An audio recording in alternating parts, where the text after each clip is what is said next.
ಮುಂಜಾನೆಯ ಶುಭಾಶಯಗಳು.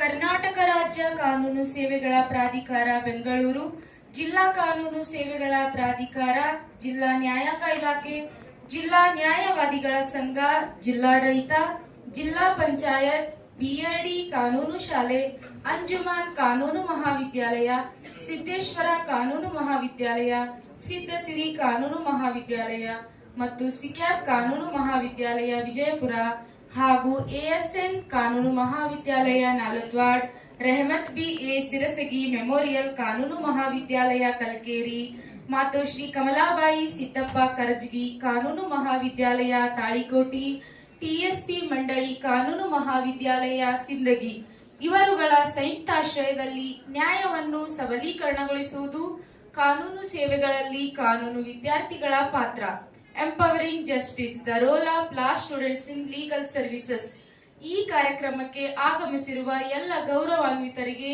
ಹಾಗೂ ಎಲ್ಲ ಕಾನೂನು ಮಹಾವಿದ್ಯಾಲಯಗಳ ಪ್ರಾಂಶುಪಾಲರು, ಉಪನ್ಯಾಸಕರು ಹಾಗೂ ವಿದ್ಯಾರ್ಥಿಗಳು ಹಾಗೂ ಡಿಎಲ್ಎಸ್ಎ ಮತ್ತು ಎಲ್ಎಡಿಸಿ ಸಿಬ್ಬಂದಿಗಳಿಗೆ ಮತ್ತು ನ್ಯಾಯಾಂಗ ಇಲಾಖಾ ಸಿಬ್ಬಂದಿಗಳಿಗೆ ಹಾಗೂ ವಿಜಯಪುರ ಜಿಲ್ಲಾ ಸ್ಥಳೀಯ ನ್ಯಾಯಾಲಯದ ನ್ಯಾಯಾಧೀಶರು, ಮಾಧ್ಯಮ ಮಿತ್ರರು, ಆರೋಗ್ಯ ಇಲಾಖಾ ಸಿಬ್ಬಂದಿಗಳು ಮತ್ತು ಹಿರಿಯ ನ್ಯಾಯವಾದಿಗಳಿಗೆ ಈ ಕಾರ್ಯಕ್ರಮಕ್ಕೆ ಸ್ವಾಗತವನ್ನ ಕೋರುತ್ತೇನೆ. ಮೊದಲಿಗೆ ಈ ಕಾರ್ಯಕ್ರಮವನ್ನು ನಾಡಗೀತೆಯೊಂದಿಗೆ ಪ್ರಾರಂಭಿಸೋಣ.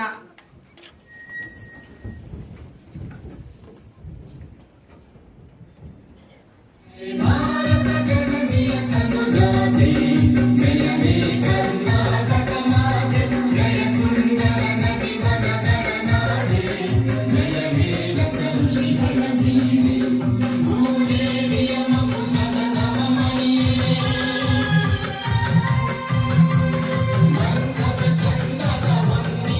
you.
ಇಲ್ಲಿಗೆ ಮುಕ್ತಾಯ. ಈ ಕಾರ್ಯಕ್ರಮಕ್ಕೆ ಆಗಮಿಸಿರುವ ಎಲ್ಲ ಗೌರವಾನ್ವಿತರನ್ನು ಶ್ರೀಮತಿ ಸುಷ್ಮಾ ದೇಸಾಯಿ ಮೇಡಮ್ ಅವರು ಸ್ವಾಗತಿಸಬೇಕಾಗಿ ವಿನಂತಿಸಿಕೊಳ್ಳುತ್ತೇನೆ.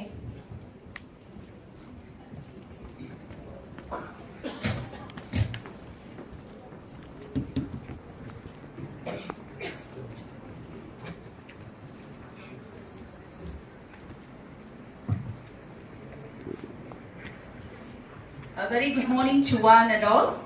We all have gathered here a program which has been organized especially for the law students, empowering justice, the role of law students in legal service. I feel absolutely honored to welcome the dignitaries on and off the dais. On behalf of Karnataka State Legal Service Authority, Bengaluru, District Legal Service Authority, Vijayapura, District Judicial Department, Vijaypur, District Bar Association, Vijaypur, District Administration, Jilla Panchayat, Vijaypur, Siddhisari Law College, Vijaypur, BLD Law School, Vijaypur, Anjuman Law College, Bijapur, Sikar Law College, Bijapur, Siddheshwara Law College, Bijapur, ASN Law College, Naladwad, Rahmat BA Sivsigi Memorial Law College, Kalkeri, Matoshri, Kamalabai Siddhappa Karchigi Law College, Talikoti, TSP Mandali Law College, Sindhi. On behalf of all these law colleges, District Legal Service Authority, Vijaypur, from the Khalsa, I would like to welcome today's inaugurator, Shri Harish A, Honorable Principal District Judge and President of District Legal Service Authority, Vijayapura. Welcome you, sir. I would like to welcome the President of today's function, Shri Somalinga Genur, Additional Deputy Commissioner, Vijaypur. Welcome you, sir. We are truly delighted and indeed grateful to have here with us the chief guest of today's function, Shri H. Shashidhar Shetty, Sir, Honorable District Judge and Member Secretary of Khalsa, that is Karnataka State Legal Service Authority, Bengaluru. Welcome you, sir. It's my pleasure to welcome a special guest of today's function, Shri Jaishankar sir, Honorable District Judge and the President of Permanent Lok Adalat, Mangaluru. Welcome you, sir. It's my honor to welcome another chief guest, Shri Arvind Hagargi, Honorable Senior Civil Judge and Member Secretary of District Legal Service Authority, Vijayapura. Welcome, sir. It's my great privilege to welcome another chief guest, Shri Ramangowda Hatti, Additional Superintendent of Police, Vijaypur. Welcome, sir. It's my immense pleasure even to welcome Shri CB Kumbar, Deputy Secretary of Jilla Panchayat, Vijaypur. Welcome, sir. I would like to welcome Shri Borannavar, Deputy Commissioner of Municipal Corporation, Vijaypura. Welcome, sir. I would like to welcome Shri DG Biradar sir, President of Vijaypur Bar Association. Welcome, sir. It's my honor to welcome all the judges of District Bar Association, Vijaypur. Welcome you all. It's my immense pleasure to welcome all the respective law colleges, principals. Welcome you all. Even I would like to welcome Shri Sampath Gunari sir. He is a District Health Officer of Vijaypur. Welcome, sir. Yes, I would like to welcome all the panel advocates of District Legal Service Authority, Additional Defence Counsel of District Legal Service Authority, Vijaypur. Welcome you all. Yeah, it's a great pleasure to welcome all the faculties of respective law colleges of Vijaypur and other district talukas. Welcome you all. I would like to welcome the members of District Health Cam of District Hospital Vijaypur. Welcome all the members. Obviously, the new charming faces and the center of attraction of today's function, the law students of different colleges of Bijapur, Kalkeri, Sindhi, Talikoti. Welcome all the students who are present. I would like to welcome the senior advocates of Vijaypur and all the staff of District Legal Service Authority, Vijaypur. Welcome you all. but not the least, I would like to welcome the media people for their presence and covering the event effectively, and even the cameraman. Welcome you all. Once again, I request all of you to welcome the dignitaries on and off the dais with a big round of applause. Thank you. ಗೌರವಾನ್ವಿತರಿಗೆ ಸ್ವಾಗತವನ್ನು ಕೋರಿದಂತಹ Sushma Desai madam ಅವರಿಗೆ ಧನ್ಯವಾದಗಳು. ಈಗ ವೇದಿಕೆಯನ್ನು ಅಲಂಕರಿಸಿದಂತಹ ಗೌರವಾನ್ವಿತರನ್ನು ಪುಷ್ಪಗುಚ್ಛ ಕೊಡುವುದರ ಮೂಲಕ ಸ್ವಾಗತಿಸೋಣ. ಈ ಕಾರ್ಯಕ್ರಮದ ಉದ್ಘಾಟಕರಾಗಿರುವಂತಹ Shri Harish A ಸಾಹೇಬರಿಗೆ ಶ್ರೀಮತಿ ಸುಷ್ಮಾ ದೇಸಾಯಿ ಮೇಡಮ್ ಅವರು, ಪ್ರಾಂಶುಪಾಲರು, ಸಿದ್ಧಸಿರಿ ಕಾನೂನು ಮಹಾವಿದ್ಯಾಲಯ ವಿಜಯಪುರ, ಇವರು ಪುಷ್ಪವನ್ನು ಕೊಡುವುದರ ಮೂಲಕ ಈ ಕಾರ್ಯಕ್ರಮಕ್ಕೆ ಸ್ವಾಗತಿಸಬೇಕಾಗಿ ಕೋರಿಕೊಳ್ಳುತ್ತೇನೆ.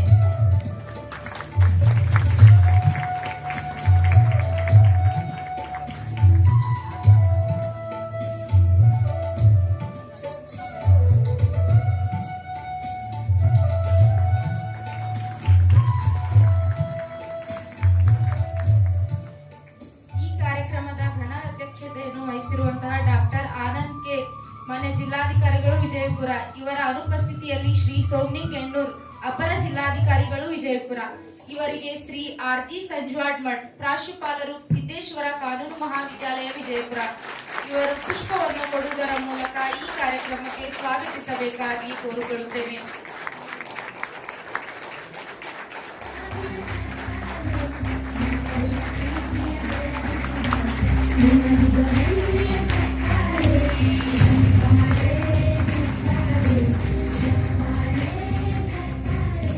ಈ ಕಾರ್ಯಕ್ರಮದ ಮುಖ್ಯ ಅತಿಥಿಗಳಾಗಿರುವಂತಹ ಶ್ರೀ ಎಚ್ ಶಶಿಧರ್ ಶೆಟ್ಟಿ ಸಾಹೇಬರು, ಗೌರವಾನ್ವಿತ ಜಿಲ್ಲಾ ನ್ಯಾಯಾಧೀಶರು ಮತ್ತು ಸದಸ್ಯ ಕಾರ್ಯದರ್ಶಿಗಳು, ಕರ್ನಾಟಕ ರಾಜ್ಯ ಕಾನೂನು ಸೇವೆಗಳ ಪ್ರಾಧಿಕಾರ ಬೆಂಗಳೂರು, ಇವರಿಗೆ ಪ್ರೊಫೆಸರ್ ರಘುವೀರ್ ಜಿ ಕುಲಕರ್ಣಿ ಸರ್, ಪ್ರಾಂಶುಪಾಲರು, ಬಿಎಲ್ಡಿ ಕಾನೂನು ಶಾಲೆ ವಿಜಯಪುರ, ಇವರು ಪುಷ್ಪವನ್ನು ನೀಡುವುದರ ಮೂಲಕ ಈ ಕಾರ್ಯಕ್ರಮಕ್ಕೆ ಸ್ವಾಗತಿಸಬೇಕಾಗಿ ಕೋರಿಕೊಳ್ಳುತ್ತೇನೆ.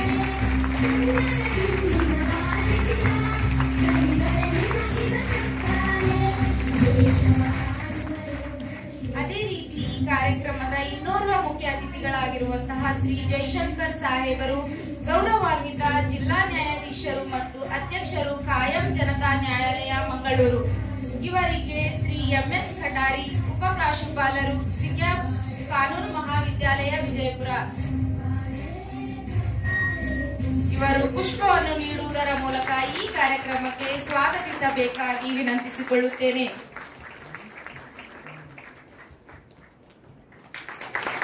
ಅದೇ ರೀತಿ ಈ ಕಾರ್ಯಕ್ರಮದ ಅತಿಥಿಗಳಾಗಿರುವಂತಹ ಶ್ರೀ ಅರವಿಂದ್ ಎಸ್ ಹಾದರಗಿ ಸಾಹೇಬರು, ಗೌರವಾನ್ವಿತ ಹಿರಿಯ ಸಿವಿಲ್ ನ್ಯಾಯಾಧೀಶರು ಹಾಗೂ ಸದಸ್ಯ ಕಾರ್ಯದರ್ಶಿಗಳು, ಜಿಲ್ಲಾ ಕಾನೂನು ಸೇವೆಗಳ ಪ್ರಾಧಿಕಾರ ವಿಜಯಪುರ, ಇವರಿಗೆ ಶ್ರೀ ಎಂಐ ಇನಾಮದಾರ್ ಸರ್, ಉಪ ಪ್ರಾಂಶುಪಾಲರು, ಅಂಜುಮಾನ್ ಕಾನೂನು ಮಹಾವಿದ್ಯಾಲಯ ವಿಜಯಪುರ, ಇವರು ಪುಷ್ಪವನ್ನು ನೀಡುವುದರ ಮೂಲಕ ಈ ಕಾರ್ಯಕ್ರಮಕ್ಕೆ ಸ್ವಾಗತಿಸಬೇಕಾಗಿ ವಿನಂತಿಸಿಕೊಳ್ಳುತ್ತೇನೆ.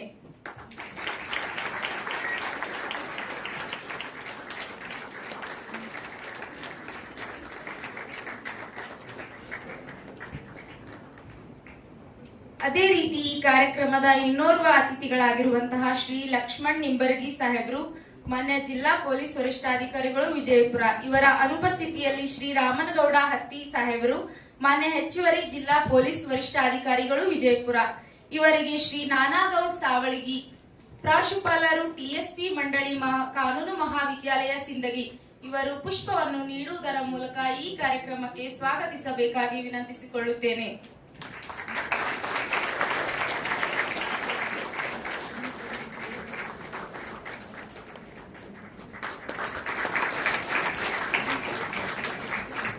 ಅದೇ ರೀತಿ ಈ ಕಾರ್ಯಕ್ರಮದ ಇನ್ನೋರ್ವ ಅತಿಥಿಗಳಾಗಿರುವಂತಹ ಶ್ರೀ ಸಿಬಿ ಕುಂಬಾರ್ ಸರ್, ಉಪ ಕಾರ್ಯದರ್ಶಿಗಳು, ಜಿಲ್ಲಾ ಪಂಚಾಯತ್ ವಿಜಯಪುರ, ಇವರಿಗೆ ಶ್ರೀಮತಿ ರಶ್ಮಿ ಬಿ ಕುಲಕರ್ಣಿ ಮೇಡಮ್ ಅವರು ಪುಷ್ಪವನ್ನು ನೀಡುವುದರ ಮೂಲಕ ಈ ಕಾರ್ಯಕ್ರಮಕ್ಕೆ ಸ್ವಾಗತಿಸಬೇಕಾಗಿ ವಿನಂತಿಸಿಕೊಳ್ಳುತ್ತೇನೆ.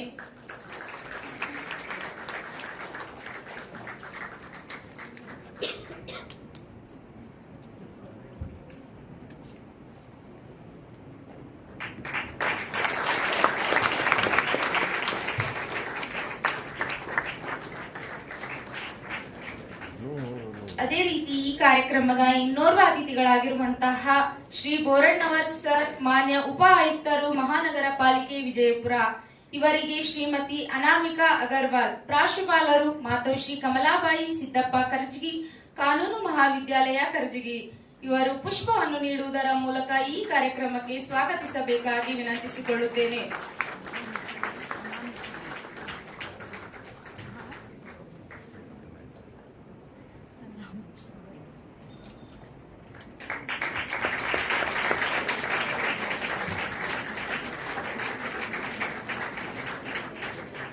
ಅದೇ ರೀತಿ ಈ ಕಾರ್ಯಕ್ರಮದ ಇನ್ನೋರ್ವ ಅತಿಥಿಗಳಾಗಿರುವಂತಹ ಶ್ರೀ ಡಿಜಿ ಬಿರಾದರ್ ಸರ್, ಮಾನ್ಯ ಅಧ್ಯಕ್ಷರು, ಜಿಲ್ಲಾ ನ್ಯಾಯವಾದಿಗಳ ಸಂಘ ವಿಜಯಪುರ. ಇವರಿಗೆ ಶ್ರೀಮತಿ ಸನಾ ತೇವರಮನಿ, ಪ್ರಾಂಶುಪಾಲರು, ರೆಹಮತ್ ಬಿ ಎ ಸಿರಸಿಗಿ ಸ್ಮಾರಕ ಕಾನೂನು ಮಹಾವಿದ್ಯಾಲಯ ಕಲ್ಕೇರಿ, ಇವರು ಪುಷ್ಪವನ್ನು ನೀಡುವುದರ ಮೂಲಕ ಈ ಕಾರ್ಯಕ್ರಮಕ್ಕೆ ಸ್ವಾಗತಿಸಬೇಕಾಗಿ ವಿನಂತಿಸಿಕೊಳ್ಳುತ್ತಿದ್ದೇನೆ.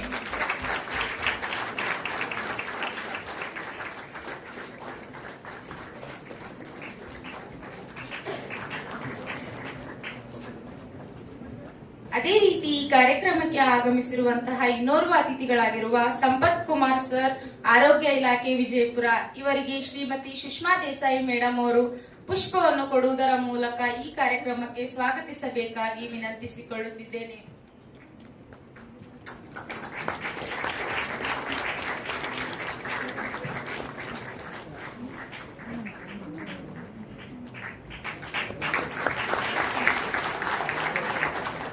ಅದೇ ರೀತಿ ಈ ಕಾರ್ಯಕ್ರಮಕ್ಕೆ ಆಗಮಿಸಿದ ಎಲ್ಲ ಪ್ರಾಂಶುಪಾಲರುಗಳಿಗೆ ಡಿಎಲ್ಎಸ್ಎ ಮತ್ತು ಎಲ್ಎಡಿಸಿ ವಕೀಲರಿಂದ ಪುಷ್ಪವನ್ನು ನೀಡಿ ಈ ಕಾರ್ಯಕ್ರಮಕ್ಕೆ ಸ್ವಾಗತಿಸಬೇಕಾಗಿ ವಿನಂತಿಸಿಕೊಳ್ಳುತ್ತೇನೆ.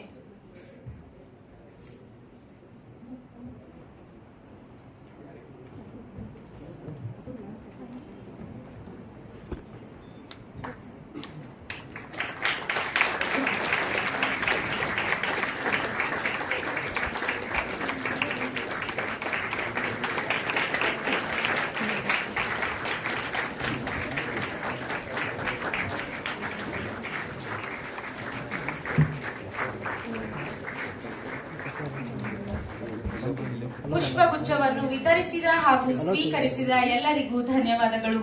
ಈಗ ಈ ಕಾರ್ಯಕ್ರಮದ ಪ್ರಾಸ್ತಾವಿಕ ನುಡಿಯನ್ನು ಶ್ರೀ ಅರವಿಂದ್ ಎಸ್ ಹಾಗರ್ಗಿ ಸಾಹೇಬ್ರು, ಸದಸ್ಯ ಕಾರ್ಯದರ್ಶಿಗಳು, ಜಿಲ್ಲಾ ಕಾನೂನು ಸೇವೆಗಳ ಪ್ರಾಧಿಕಾರ ವಿಜಯಪುರ, ಇವರು ನಡೆಸಿಕೊಡುತ್ತಾರೆ.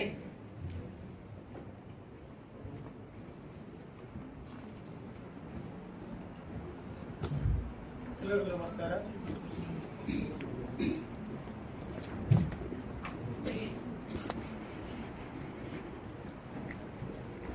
ಎಲ್ಲರಿಗೂ ನಮಸ್ಕಾರ. ಕಾರ್ಯಕ್ರಮದ ಉದ್ಘಾಟನೆಗಾಗಿ ಆಗಮಿಸಿದಂತ ಮಾನ್ಯ ಪ್ರಧಾನ ಜಿಲ್ಲಾ ಮತ್ತು ಸತ್ರ ನ್ಯಾಯಾಧೀಶರು ಆದ ಸನ್ಮಾನ್ಯ ಹರೀಶ್ ಅಯ್ಯ ಸಾಹೇಬ್ರೆ, ಕರ್ನಾಟಕ ಕಾನೂನು ಸೇವಾ ಪ್ರಾಧಿಕಾರದ ಸದಸ್ಯ ಕಾರ್ಯದರ್ಶಿಗಳು ಮತ್ತು ಗೌರವಿತ ಜಿಲ್ಲಾ ನ್ಯಾಯಾಧೀಶರಾದ ಶಶಿಧರ್ ಶೆಟ್ಟಿ ಸಾಹೇಬ್ರೆ, ಮಂಗಳೂರು ಖಾಯಂ ಜನತಾ ನ್ಯಾಯಾಲಯದ ಅಧ್ಯಕ್ಷರಾದ ಜಯಶಂಕರ್ ಸಾಹೇಬ್ರೆ, ಅಪರ ಜಿಲ್ಲಾಧಿಕಾರಿಗಳಾದ ಗೇನೂರ್ ಸಾಹೇಬ್ರೆ,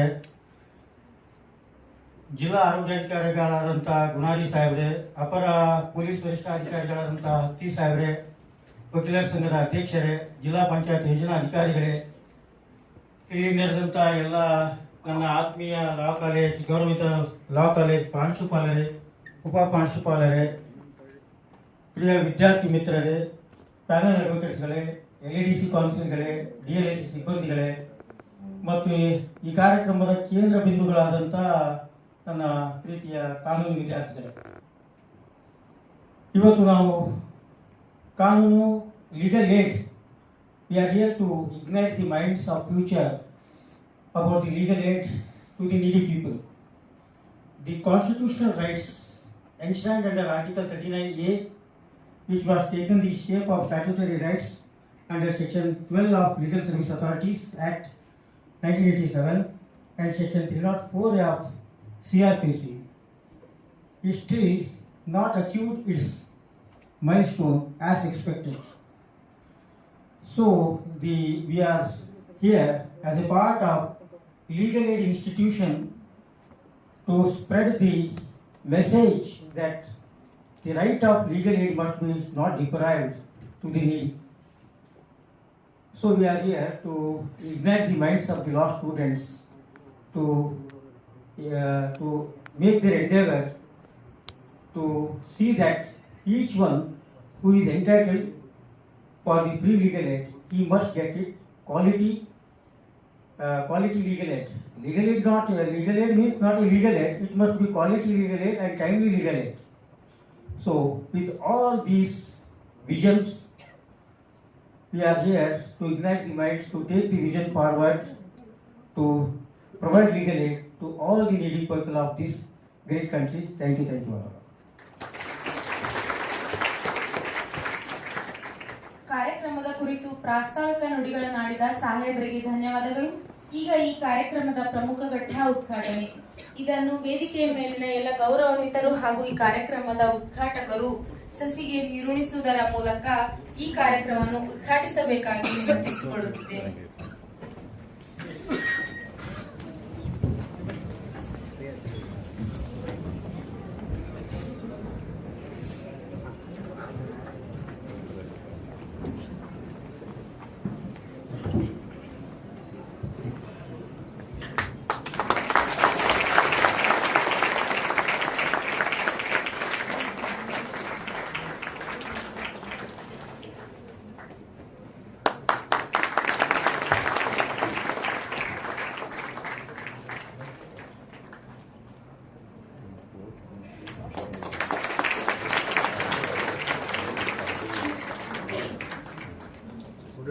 Yes, sir. I called them.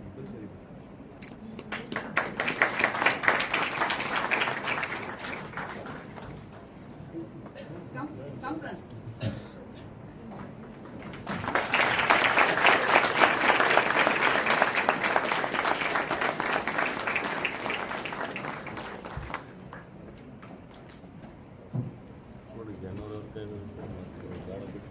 ಸಸಿಗೆ ನೀರುಣಿಸುವುದರ ಮೂಲಕ ಈ ಕಾರ್ಯಕ್ರಮಕ್ಕೆ ಚಾಲನೆ ನೀಡಿದಂತಹ ಉದ್ಘಾಟಕರಿಗೆ ಹಾಗೂ ವೇದಿಕೆಯ ಮೇಲಿನ ಎಲ್ಲ ಗೌರವಾನ್ವಿತರಿಗೆ ಧನ್ಯವಾದಗಳು. ಈಗ ಈ ಕಾರ್ಯಕ್ರಮದ ಉದ್ಘಾಟಕರಾದ ಶ್ರೀ ಹರೀಶ್ ಎ ಸಾಹೇಬರು, ಗೌರವಾನ್ವಿತ ಪ್ರಧಾನ ಜಿಲ್ಲಾ ಮತ್ತು ಸತ್ರ ನ್ಯಾಯಾಧೀಶರು ಹಾಗೂ ಅಧ್ಯಕ್ಷರು ಜಿಲ್ಲಾ ಕಾನೂನು ಸೇವೆಗಳ ಪ್ರಾಧಿಕಾರ ವಿಜಯಪುರ ಇವರಿಂದ ಉದ್ಘಾಟನಾ ನುಡಿಗಳು.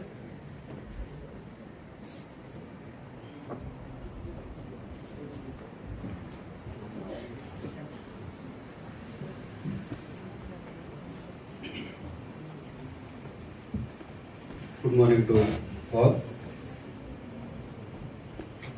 Shri H. Shashidhar Shetty, Honorable Member Secretary, Karnataka State Legal Service Authority, Bangalore. Shri Jayashankar, Honorable Chairman, Permanent Lok Adalat, Bangalore. Shri Somalinga Vinod, the Additional Deputy Commissioner Vijaypura. Shri Ramlinge Gowda Atti, Additional Superintendent of Police, Vijaypura. Shri Arvind Yasagargi, Member Secretary, District Legal Service Authority, Vijaypura. Shri D.G. Biradar, President, Bar Association, Vijaypura. District Health Officer, Gulnari. And all the principals of the Law College of Vijaypura District. And the faculty members, dear students, representatives of the print and electronic media, and the staff of the Jilla Panchayat and District Legal Service Authorities Vijaypura, and ladies and gentlemen. At the very outset, I place on record my profound gratitude to the Honorable Member Secretary, Karnataka State Legal Service Authority, Bangalore, for granting us this opportunity to conduct this program in Vijaypura district under his august presence. I also sincerely acknowledge the cooperation extended by the all principals of law colleges of Vijaypura district who, despite short notice, ensured the success of this function with their earnest support. Today marks a significant day for both the District Legal Service Authority, Vijaypura, and the law colleges of this district. The Karnataka State Legal Service Authority, through the District Legal Service Authority, has provided this valuable platform to enhance the legal awareness among the law students the future torchbearers of the legal aid and access to justice.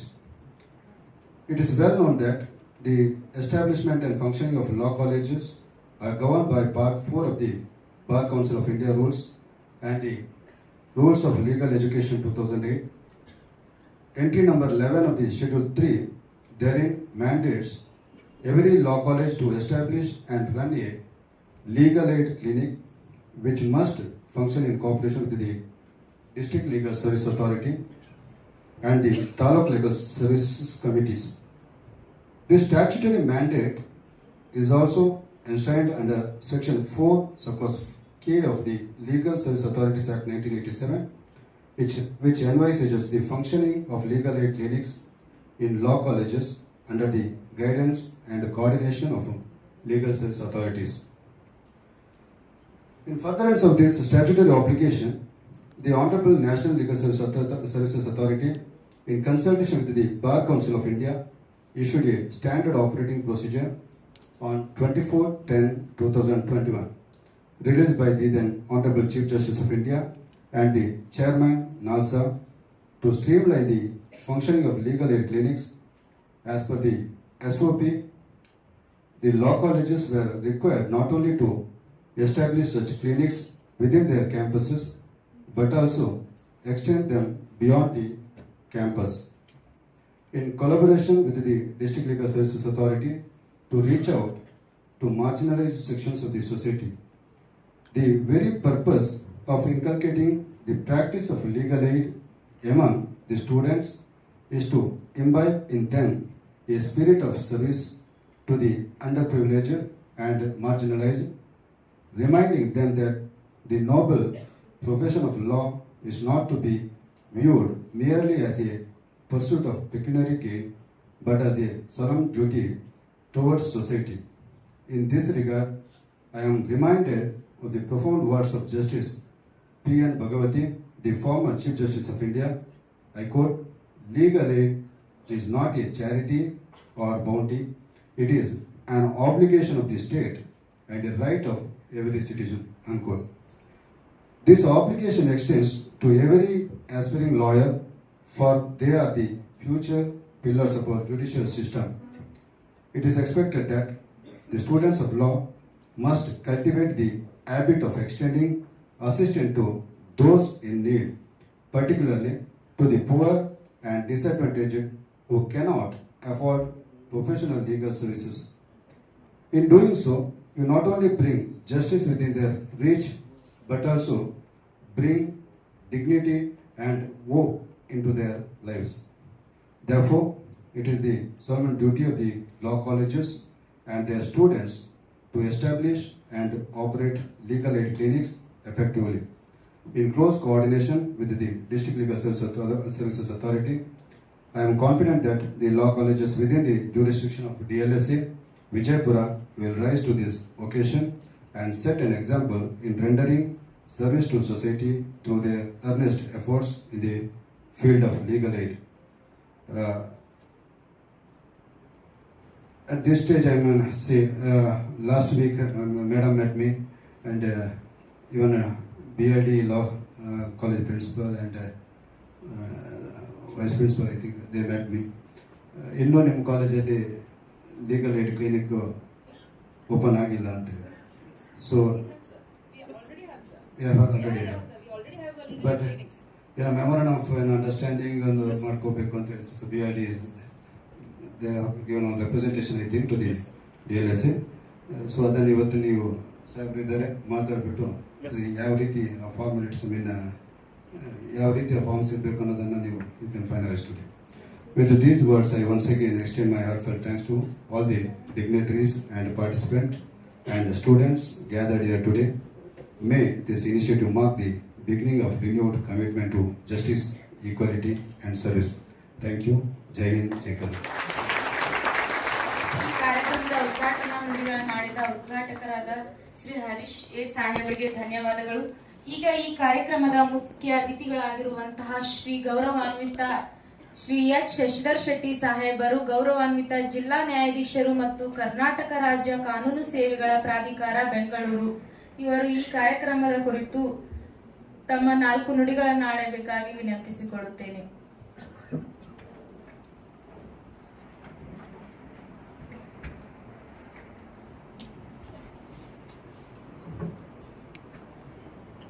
ಎಲ್ಲರಿಗೂ ನಮಸ್ಕಾರ.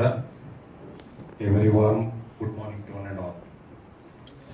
ಗೌರವಾನ್ವಿತ ಪ್ರಧಾನ ಜಿಲ್ಲಾ ಮತ್ತು ಸತ್ರ ನ್ಯಾಯಾಧೀಶರಾದಂಥ ಶ್ರೀ ಹರೀಶ್ ಸಾಹೇಬ್ರೆ, ನನ್ನ ಸ್ನೇಹಿತರು ಹಾಗೂ ಕಾಯಂ ಜನತಾ ನ್ಯಾಯಾಲಯ ಮಂಗಳೂರು ಇದರ ಅಧ್ಯಕ್ಷರಾದಂಥ ಜಯಶಂಕ್ ಸಾಹೇಬ್ರೆ, ನನ್ನ ಸಹೋದರ ಶ್ರೀ ಅರವಿಂದ್ ಎಸ್ ಹಗರ್ಗಿಯವರೇ,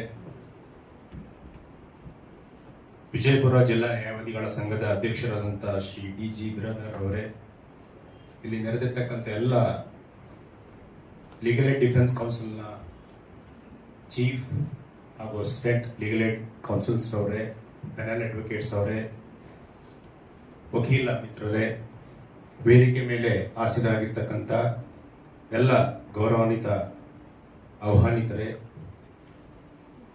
ಪ್ರಿನ್ಸಿಪಲ್ ಮತ್ತು faculty of different colleges and my dear law students.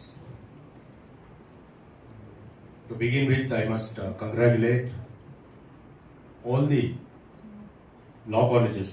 I'm told that 9 law colleges students are here, and also the district administration, district legal service authority, bar association for conducting this wonderful program, which is dear to my heart.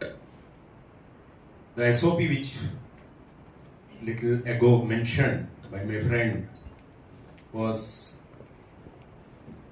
initiated by Legal Service Authority to make it a point that every law college must have legal service clinic so that the law college students can be actively involved in the legal service activities. Why and how, that I will explain later. First of all, I would like to ask a question to all the law students. Can you explain me what is Legal Service Authority? Anybody? ಕಾನೂನು ಸೇವಾ ಪ್ರಾಧಿಕಾರ ಅಂದ್ರೆ ಏನು? ಏನಾದರೂ ಮಾಹಿತಿ ಇದೆಯಾ ಅದರ ಬಗ್ಗೆ? B bold. ಕಾನೂನು ಸೇವಾ ಪ್ರಾಧಿಕಾರ ಕೇಳಿದ್ದೀರಾ? Have you heard? Please raise your hand. ಯಾರು ಕೇಳಿಲ್ಲ?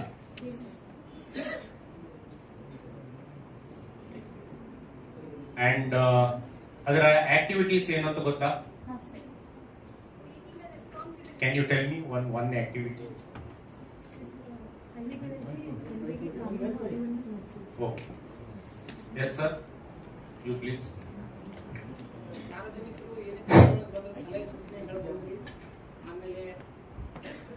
ಸಾರ್ವಜನಿಕರು ಬಂದು ಸಲಹೆ ಸೂಚನೆ ಕೇಳಬಹುದು, ಕಾನೂನು ಮಾರ್ಗದರ್ಶನ ಪಡ್ಕೋಬಹುದು. ಆಮೇಲೆ ಎಕನಾಮಿಕ್ ವೀಕಲಿ ಇದ್ದವರು ಬಡವರು ಬಂದ್ ಕಿಸಿ ಬಹಳಷ್ಟು ಜನರಿಗೆ ದುಡ್ಡಿದ್ದವರು ಅಷ್ಟೇ ದೊಡ್ಡ ದೊಡ್ಡ ವಕೀಲರು ಇಡಬಹುದು. ದೊಡ್ಡ ದೊಡ್ಡ ವಕೀಲರು ಹಿಡಿಬಹುದು, ಆ ಕೇಸ್ ಗೆಲ್ಬಹುದು. ಬಡವರಿಗೆ ಕೆಲವೊಂದು ಅವರಿಗೆ ಆಗಲ್ಲ. ಆ ಟೈಮ್ ನಲ್ಲಿ ಕಾನೂನು ಸೇವಾ ಮುಖಾಂತರ ಹೆಲ್ಪ್ ತಗೊಂಡು ಅವ್ರ ಕೇಸ್ ನಡೆಸಿ ಅವ್ರು ಗೆಲ್ಬಹುದು. Good. Okay. The legal service authorities are established under the Legal Service Authorities Act 1987, a central enactment at all levels. National Legal Service Authority and State Legal Service Authority, District Legal Service Authority and Taluka Legal Service Committee.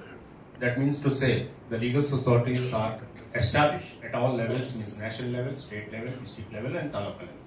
There are 2 other committees, that is Supreme Court Legal Committee and High Court Legal Committee. The National Legal Service Authority is headed by Honorable Chief Justice of India. He is the patent chief, and the senior most judge of the Supreme Court is the executive chairman. Likewise, in state level also, the Chief Justice of Karnataka is the patent chief, and senior most judge presently, Honorable Justice Anu Sivaraman Madam, is the executive chairman of Legal Service Authority. In all 30 district legal districts, we have district legal service authorities, and in all 149 talukas in the state of Karnataka, we have taluka legal service committees. Then you must know what are the functions of these legal service institutions at all levels. What does they do? That is very important.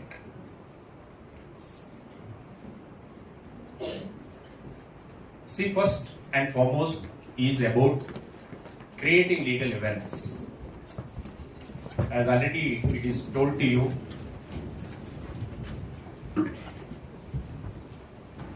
that creating legal awareness is very important. The question is why? You know, a country like India, where illiteracy is a large scale, we can't expect everyone should know all the laws. And you also know that ignorance of law is not an excuse. So nobody can say that I was not aware of this law, so I break it. So please excuse me. No, law says no. So then what to do? So the idea is there are some important enactments or legislation which the people must know so as to protect their right and fight against injustice or sufferings they are undergoing. I will give few examples so that you will understand the importance of these awareness. And every year we conduct 4 national local, and we saw that in every national local at least 35 to 40,000 birth certificates are issued. That goes to show, even today people are not aware that when there is a birth in the family, that should be registered with the local authority. If it is not registered after 1 year, the applicant must file a petition before the court. He should engage a counsel. He should wait for the order of the court. It is a very simple enactment, Birth and Death Registration Act, very simple enactment, but people are not aware of that. Likewise, MUC case. To ply a vehicle on public road, the vehicle should be properly registered. The driver should have driving license, and the vehicle should be insured. These are all the basic requirements to ride a motorcycle or a car or an automobile on the public road. When I was judge at Belagavi, I have seen few cases wherein the vehicles were not insured, thereby the liability was cast on the rider or the owner, that is personal liability. If the vehicle is insured, the insurance company is liable to pay the compensation because of vicarious liability. The insurance of a motorcycle may be hardly 1,600 or 2,000 for annual premium. In one case, he is a son of a poor farmer having 2.5 acres of land. So what had happened, he is cultivating sugarcane there. So he sold it to the sugar factory, got some lump sum money. So maybe the son requested his father to buy a motorcycle for him. So father, with all love and affection towards his son, he bought a motorcycle, gave it to his son. 2 years after, the insurance was not renewed. So he caused the accident. By that, the one person who was in private job, he died in that accident. So when the case came before me, so considering all the relevant facts, I ordered to pay compensation of rupees 18 lakhs. So as I told you, since the vehicle was not insured, now the liability is on personal liability on the rider or the owner of the motorcycle. So he has to pay 18 lakhs. An execution petition was filed for recovery of the compensation amount. Even if he sells out his 2.5 acres of land, the father's land, he could not settle this compensation. So a negligence or lack of awareness to insure the vehicle by paying 1,600 rupees has costed him for payment of rupees 18 lakhs. So this is the need of awareness. Likewise, we have other cases like POCSO cases. whenever I go to law colleges and I have interaction with the law students or any students for that matter, I always mention this because it's my experience. Myself and my friend Jai Shankar, he will vouch about that. He was also earlier member secretary. We used to go to jail, prisons. 3 years back, myself and Justice Veerappa, we had visited Ramanagara prison. In one barrack, we saw 32 prisoners. They are all young age of 19, 20, 21 years. So I asked the superintendent, jail superintendent, what is the offense? POCSO cases. All are the big accused of POCSO cases. You know, the POCSO case is very stringent enactment. Bail will not be granted easily. And if conviction is awarded, it will be 10 years or 20 years. So it's all the discretion of the court. And one boy, out of them, one boy was 17 years old. He was a juvenile. He was also there. So immediately we shifted him to jail. So that goes to show that it is not in Ramanagara. I gave an example. It is everywhere happening. And recently, a few days back, I read a news article in a newspaper that more than 22,000 early pregnancy cases were reported in Karnataka. Just imagine what is happening. Eloping cases are more. So out of the POCSO cases, out of 100, nearly 60% of below 50 are eloping cases. The students, or even not only students, even in the rural area also, the young people are not understanding this. They don't know, aware of this enactment because of that age. Say, since they are not properly told what is the effect of such the act, they are all put into this trouble. The young boy who is in jail, he lost his entire future capital. His family, he will be in stress. The other side, the girl, sometimes she becomes pregnant at the age of 15 or 16 or 17 years. And you just imagine what will happen. So, my friends, please give full awareness. I request all the principal, there should be proper programs, at least once in a month, to your students. Tell them that since they are students, they are in the college or in the high school or pre-university college, to learn, to educate themselves, to become a good citizen in future. So they should not lost or diverted because of these simple attractions. Thereby, they should not spoil their entire life in future. So this message should go to the students so that we can streamline something. Otherwise, it will be a, so I told you the figure, 22,000 cases in 1 year. So quite a large figure which we have to combat, we have to stop. This is my request to all the district administration people also, the DC, SP or the DHO. They should take note of that and some awareness along with the district legal authority, law colleges and the law students are there. So everywhere that awareness should be there. The other point, the important issue which I always used to tell about the drug abuse. It is a big menace and I'm told that even in a petty shop nearby the college or the pre-university college, you will get this drug in the form, different forms, maybe chocolate or some tablet or whatever will be that. So please friends, be aware of that. Since you are all students, you should know the effect of this drug abuse. I think to defeat a country, nation, you need not go for war, wage war against that country or put bombs. Just if you can influence the young population of that country into this drug abuse or drug menace, that's sufficient. You might have seen the film Urtha Punjab. So it's a live example how Punjab was such a rich state and many people were in army or defense. Now these young boys and girls are addicted to drug. So the complete, once this young population of the country is diverted, and there is no input from them, there is no benefit to the nation. It is the loss of the nation as such.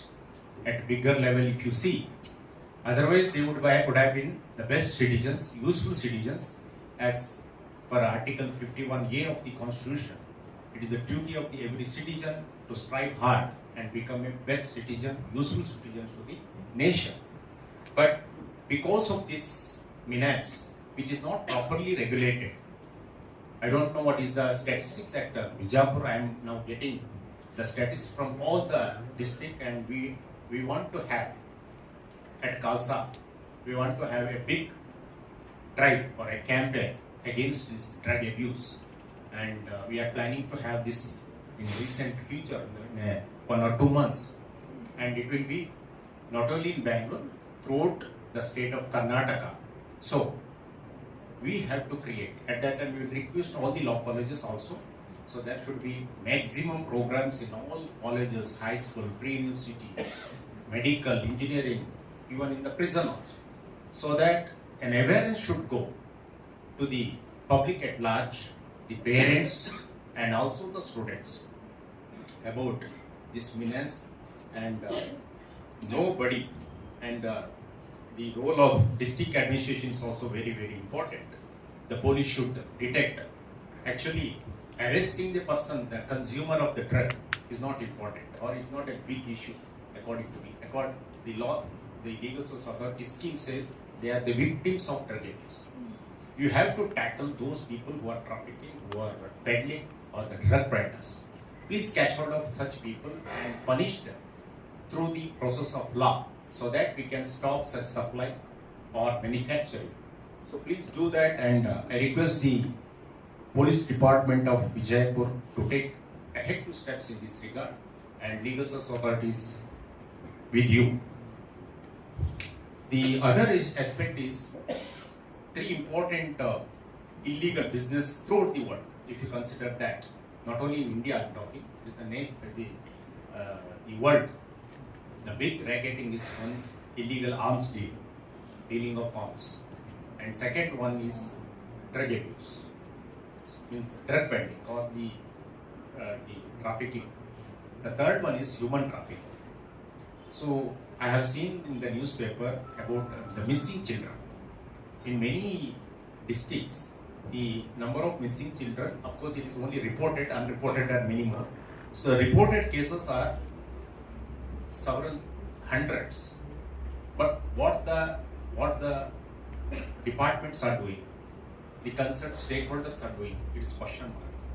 Whether those children who are missed are properly, means parents or their relatives have properly reported it to the jurisdictional police station. Whether the reported case, whether the police have taken active steps to trace those children, it's a big question mark. 3 years back, we did a big drive at Bangalore in 8 zones about the children who are begging and hawking on the street. You know, in the signals, small children, they come up with flower and pens, and they will just ask for money, and with all sympathy and empathy, we give some money. Actually, it is wrong. You know, behind the back of that, there is a handlers. There are handlers. They send these children, and we followed one small girl near Garuda Mall in the night. That was a Saturday, weekend night, and the girl was selling roses. And the rich people come there, and the Church Street, there is so many hotels. The young couples, the rich people who comes out of the bar and restaurant or the hotels, they used to give her 500 rupees, 200 rupees. We just followed her.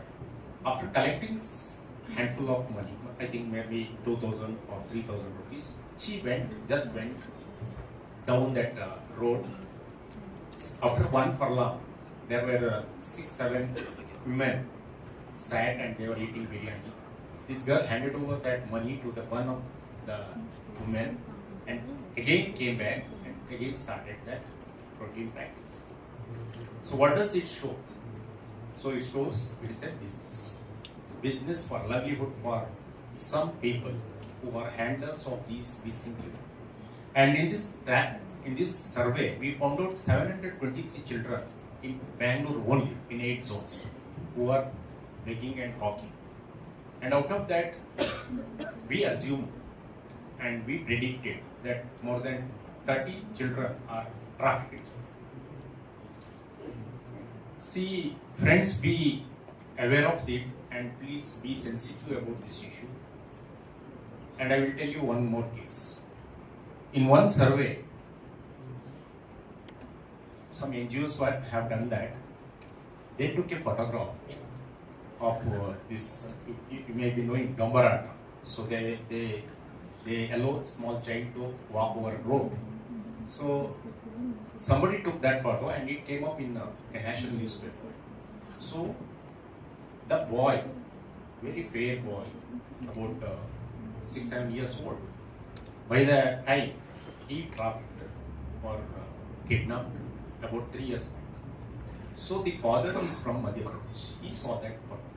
Immediately he noticed that that boy is my son. So he told his wife that I have seen this photo, and immediately he came down to Bangalore. He searched for that boy. He went to all police station. He met the NGOs. In spite of that, he could not find his son. So he was not ready to go back. Even after a week or 15 days, he said, "What can I tell my wife? I promised her that I will bring my son. So I can't go back without my child." So it was such a painful scene that a father who lost his son, who was playing in front of the house, was kidnapped and trafficked, and he found somewhere else. Even then, he came to know that the boy is there. By the time he could reach there, he could not see that child. So, friends, it's a big issue. Please be aware of that. Women and children are trapped like anything, for organ, for others.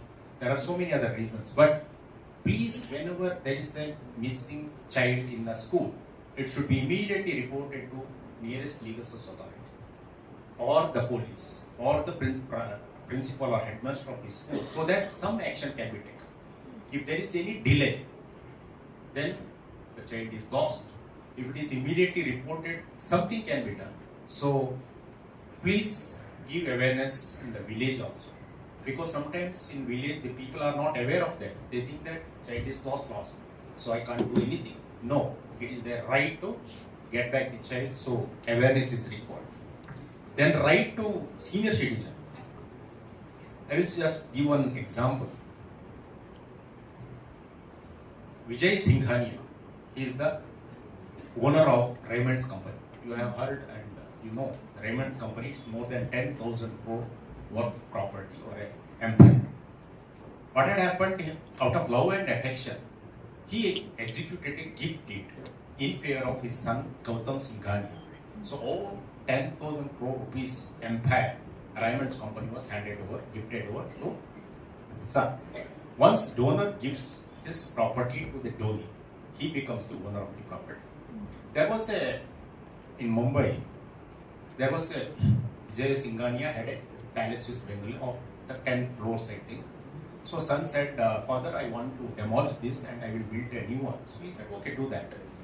So they both came out. So the son built 35 floor building, big palacious house. After completion of that, when the father came, the security man stopped him. He said, "I'm going, it's my house." No, it's not yours. It's your son's house, and the son has prohibited from you from entering the house. So even today he is staying in a rented premises and he is fighting case. Friends, you should make this awareness to the people. The Senior Citizen Act is there. So the senior citizens have the right to protect their livelihood and maintenance also. They can seek for maintenance from their children. Even if in case, if the children got some property and they cheat their parents, like what the example I gave, in such circumstances they can seek the cancellation of that gift deed or any document they executed in favor of the children and get back the property. That is what law says. In Karnataka also, before the senior citizen tribunal, there are the assistant commissioners are heading these tribunals. There are several cases. Unfortunately, in Indian family system, you know, the parents are not, even though they are ready to suffer the injustice, the humiliation, everything, but they don't give complaint against their own children. That is the greatness of these parents. But so many people are misusing this and they are sending the children, parents, old age parents, outside the home. And now you know, Anatha-ashrama, Vradhrashrama, these are day by day it is increasing. That is very wrong signal, and it is not good for any healthy society. So it's our duty to give moral education to the children also. It is the duty. Your father has looked after you, likewise you have to look after your father. Once he becomes aged man, he's just like a child. Please don't send him outside the house. Please protect him, and it is dharma also. It is the duty, moral and legal duty of a son or the daughter. And therefore, this awareness. So these are all few examples I gave why the awareness is very important, and creating awareness is prominent chapter in our legal source authority. So I request all the principals, faculty, and advocates as well the law students to create awareness on all these important issues. There are so many, so I will not go again in detail. The second function of our legal source authority is giving free legal aid. I think you may be aware of that.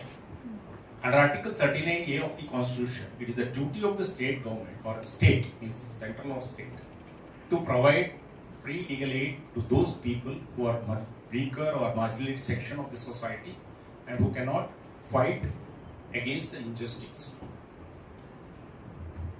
On that basis only the legal source authorities was enacted. So now it is the duty of the legal source authority to provide free legal aid to the people who are all entitled for free legal aid.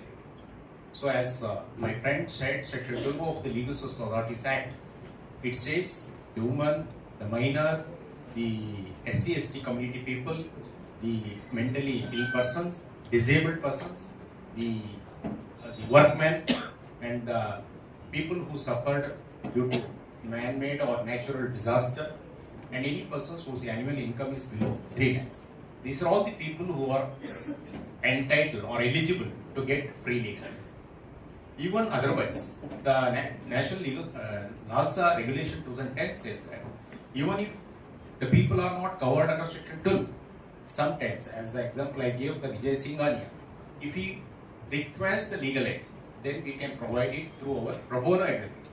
We have another channel of pro bono advocates. 3 years back, Honorable Chief Justice of Karnataka, he had a meeting with all the senior advocates of Karnataka High Court, who are practicing Karnataka, Kalburgi and Dharwada High Court, and he requested all the senior advocates, please take up 1 or 2 cases in a year on free of cost, so that you can serve the society. That is way. So Justice Shivraj Patil, the Honorable former Supreme Court judge, he used to tell, a rich man pays, so he will pay big hefty fee of 5 lakhs or 10 lakhs, or in Supreme Court, you know, in 1 hour it's 25 lakhs for Kapil Sibal or Singhi like advocates. But poor man prays, and that prayer of the poor man is more precious than what the fees you get from a rich client. So I request all the advocates senior advocates to take up 1 or 2 cases in a year of a poor person, and that satisfaction, you know, Shivraj Patil further explains, when he was practicing as a senior advocate in Gulbarga, one day he was sitting in his chamber, a poor lady with a torn sari, she came, just entered his shop, immediately he could observe that lady, and he told his junior, please send her inside. So she came inside. He said, what happened? She said it was a partition. She was, her husband died, so husband, brother, you want to gulp up the property without giving any share to her. So he said, okay ma'am, I will. She said, no, I have no money, sir. No, I don't want money. I will file a case. So she filed a case. Sir, Lordship filed a case, and he won the case. After he won the case, the lady came inside his chamber and he prayed, you will be in future. I pray God that you will be a big person in the country.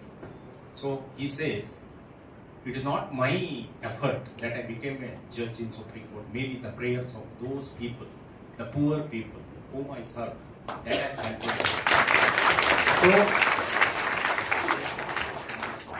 So it is the duty of everyone, including the lawyers, to see that we have to give back to the society. In the initials, I don't say that junior advocates should do that because they are struggling. But senior advocates who are established, they should take up such one or two cases. It is in our dharma also. What we get from the society, we have to pay back to the society at a little percentage. Not, I'm not talking about entire. We should donate, but at least such gesture of 2-3 cases would be a remarkable step. In Karnataka, we have two systems. Insofar as civil cases are concerned, we have panel advocates, team of panel advocates. We have recently empaneled panel advocates throughout the state. More than 2,250 advocates are there. They are well senior advocates, including juniors also. So the civil cases wherein the legal aid seeker comes to legal service institution, we give it to these panel advocates and they conduct the case. And in a criminal case, we have a beautiful system called Legal Aid Defense Council. Earlier it was not there, so since last 3 years, it is now more popular. So in Legal Aid Defense Council, we have 1 Chief Legal Aid Defense Counsel, 3 Deputy Legal Aid Defense Counsel, and 6 Assistant Legal Aid Defense Counsel. They are engaged on contract basis by the Legal Service Authority. There is a well-equipped office, staff, and all infrastructure. So these LADC councils, they are handling all the criminal cases wherein the legal aid is sought by the legal aid seeker, and the legal service institution at Talabha district level providing this legal aid defense council office. Now throughout state, we have more than 8,674 cases wherein the Karnataka Legal Service Authority, District Legal Service Authority, through District Legal Service Authority, providing legal aid to the legal aid seeker in criminal case. Many of them are session cases, and that is being handled by senior advocates. And now the people have faith on our system. Earlier it was there through panel advocates we are doing. There were some problems, you know. We are providing legal aid to the poor people, but the legal aid which we are providing should not be poor. That is the motto. That's why this LADC system has come up and it is doing good. And in Bijapur also the LADC councils are doing good. I just heard the Honorable PDJ talking about that, and also Member Secretary reported to me that they are doing good. Please give awareness about this. So the case of a poor person who can't engage a counsel because of his poverty, he or she can approach the legal service authority. Even I forgot to tell, Section 12 includes a prisoner. A person who is in custody is also entitled for free legal aid. So the third important function of our legal service authority, Lok Adalat. I believe that everyone heard about Lok Adalat. All the students, have you heard about it, Lok Adalat? Yes. It is popular. Please participate in Lok Adalat, the programs or the National Lok Adalat whenever it is conducted in your nearby district or taluk. So just learn how it goes. So there will be a judicial conciliator, means a judge will sit as a conciliator, and then an advocate as a non-judicial conciliator. So the beauty of this Lok Adalat, you know, in Karnataka there are more than 22 lakhs cases. and we have hardly 1,100 judges. In Bangalore, in 2-3 courts, I have just saw the figure. In one court, 20,000 cases. In another court, 15,000 cases. In another court, 14,000 cases. So you can imagine how can a judge, single judge, can handle all these cases. So that's why in the legal system you have alternative dispute resolution system, like arbitration, mediation, conciliation, lok adalat. These are all the alternative dispute resolution. The lok adalat and mediation are such an important platform wherein the parties can settle the cases. Then you may ask me, what are the benefits if the case is settled before lok adalat? See, in courts, there is procedure. So evidence has to be recorded, pleadings have to be submitted, argument has to be heard, and then judgment has to be given. So this is a procedure. And after the judgment, the party who lost the case or aggrieved by the judgment, he can prefer an appeal. This will come up like district court, then high court, and supreme court. So an average age of a litigation would be 25 to 30 years if it is to be settled at supreme court level. That is our system because the burden is like that. In Supreme Court, more than 84,000 cases are there, 34 judges are there. So that is how it takes time. But this alternative system like lok adalat, if a case is referred to lok adalat, then as I said, the conciliator and judicial conciliator and non-judicial conciliator, they will sit along with the parties, convince the parties how to settle, what would be the consequence, and the parties themselves arrive at a conclusion or a settlement. And a compromise or a settlement will be drawn, and it will be placed before the conciliators, and they will pass an award. This award is as good as a decree passed by the court. And the benefit of this lok adalat is, as I said, it is parties' intervention. In court, it is very minimal, but in lok adalat, parties themselves they sit, they will argue, they will come out with all emotions, they will put forth their case, and they will be suggested by this advocate and judge, and so that it will be helpful or easy for the parties to come to a settlement. So there is win-win situation for both the parties. So the dispute resolves, what we say, dispute resolves. Otherwise, if the case is decided by the court, the dispute will not resolve, the conflict will not resolve. It will go to higher court. If the appeal is filed, just it will upgrade the courts, that's all. So dispute remains. I will give you an example. A partition suit filed between one sister and 3 brothers. So the sister filed partition seeking that I am entitled, as she is entitled under, as she is a co-personal, she is entitled equally with her brother. The sister, after their conversation in the lok adalat, she may understand that her brother, with all difficulty, they got married her to a good family, and her husband is doing good, she is also employed, or she has good property and wealth, there is no problem, but her children are educated, so she may give up her share to her brothers, so I will not take. Likewise, the brother, one of the brother who is well, has income, everything, he may say that my sister is in difficult situation. She has problem in her home, so I will help. I will give up my share to my sister. So this arrangement can be done in the lok adalat. That is the beauty of lok adalat. So there is win-win situation. The people who came to the court as enemies, they will go out as friends or good relatives. So this is how the lok adalat helps to the parties. The other important aspect is, in civil cases you have to pay court fee. So entire court fee will be refunded. The 100% court fee, whatever the court fee you paid, that will be refunded by the court. So that is also very important aspect, which otherwise you will not get back. So if case is settled between the parties, so the party who filed the case, he will get back the money, entire money. So that is a very important aspect. So likewise mediation, we have now mediation drive going on 6th it will end. It is a 90 days mediation throughout the country. As of now in Karnataka we could dispose of 4,840 cases in the state of Karnataka. According to me, it is a good development. Mediation nowadays, in view of the amendment to Section 89A, every case, every suit will go to mediation. So mediation is also likewise. Mediator will be there.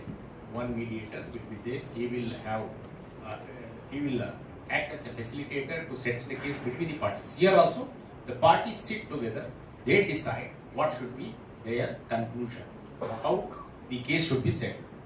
So, mediation and local law are important platform which needs to be given maximum publicity. So I request each one of you to give the publicity to the people to go for this local mediation and get it settled the case.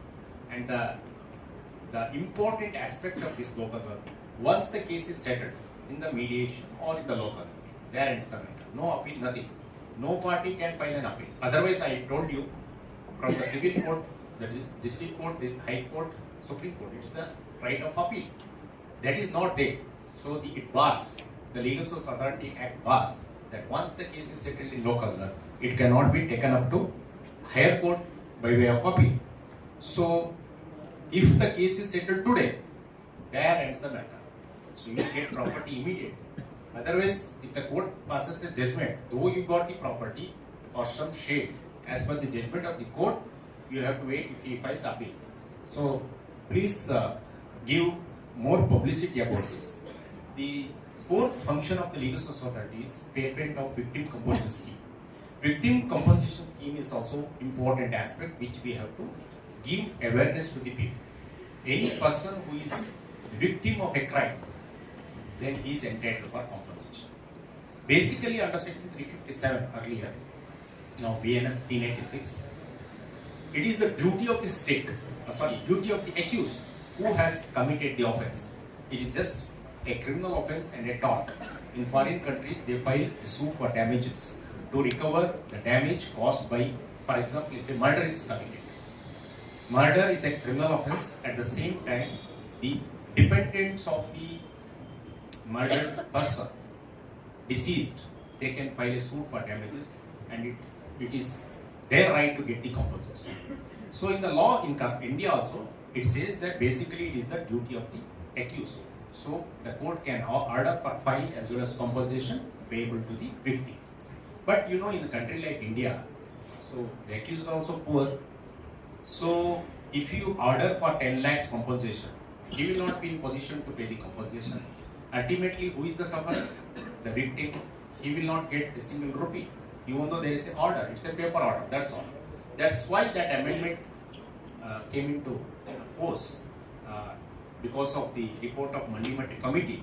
So now, if the fine or compensation ordered by the court is not sufficient or adequate to elevate the position of the victim or the dependents, then it is the duty of the government to pay the compensation.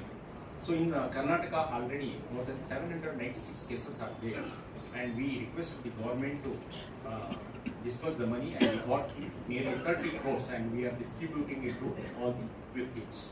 So it is the right of the people, and we have to tell them that. And only important issue which we have to tell the people, we have seen many cases wherein the victim turns hostile. Maybe in a POCSO case, maybe in a murder case, the victim turns hostile or her relatives turns hostile.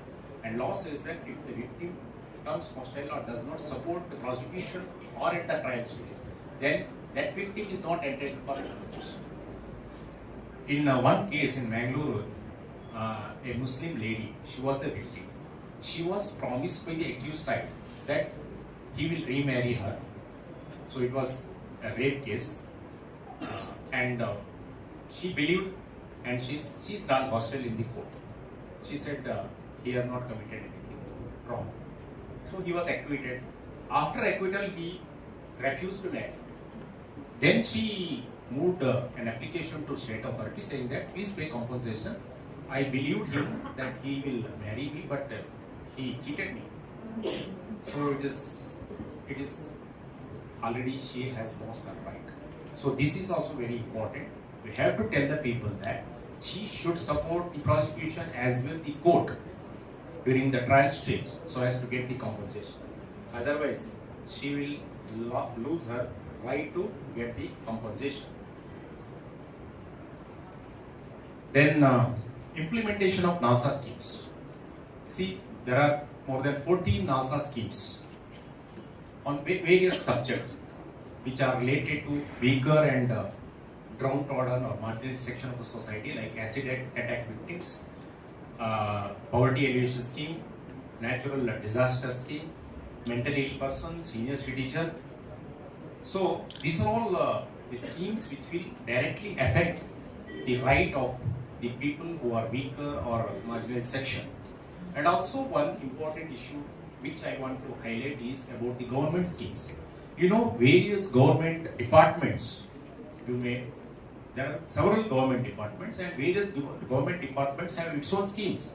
But problem is that it is not reaching to the people. Why? Because they are not aware. They are not aware of those schemes.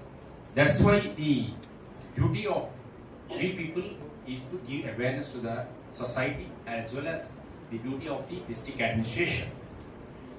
We have more than 1,472 legal service clinics in various public offices and court offices, means DLSA, front office and other places.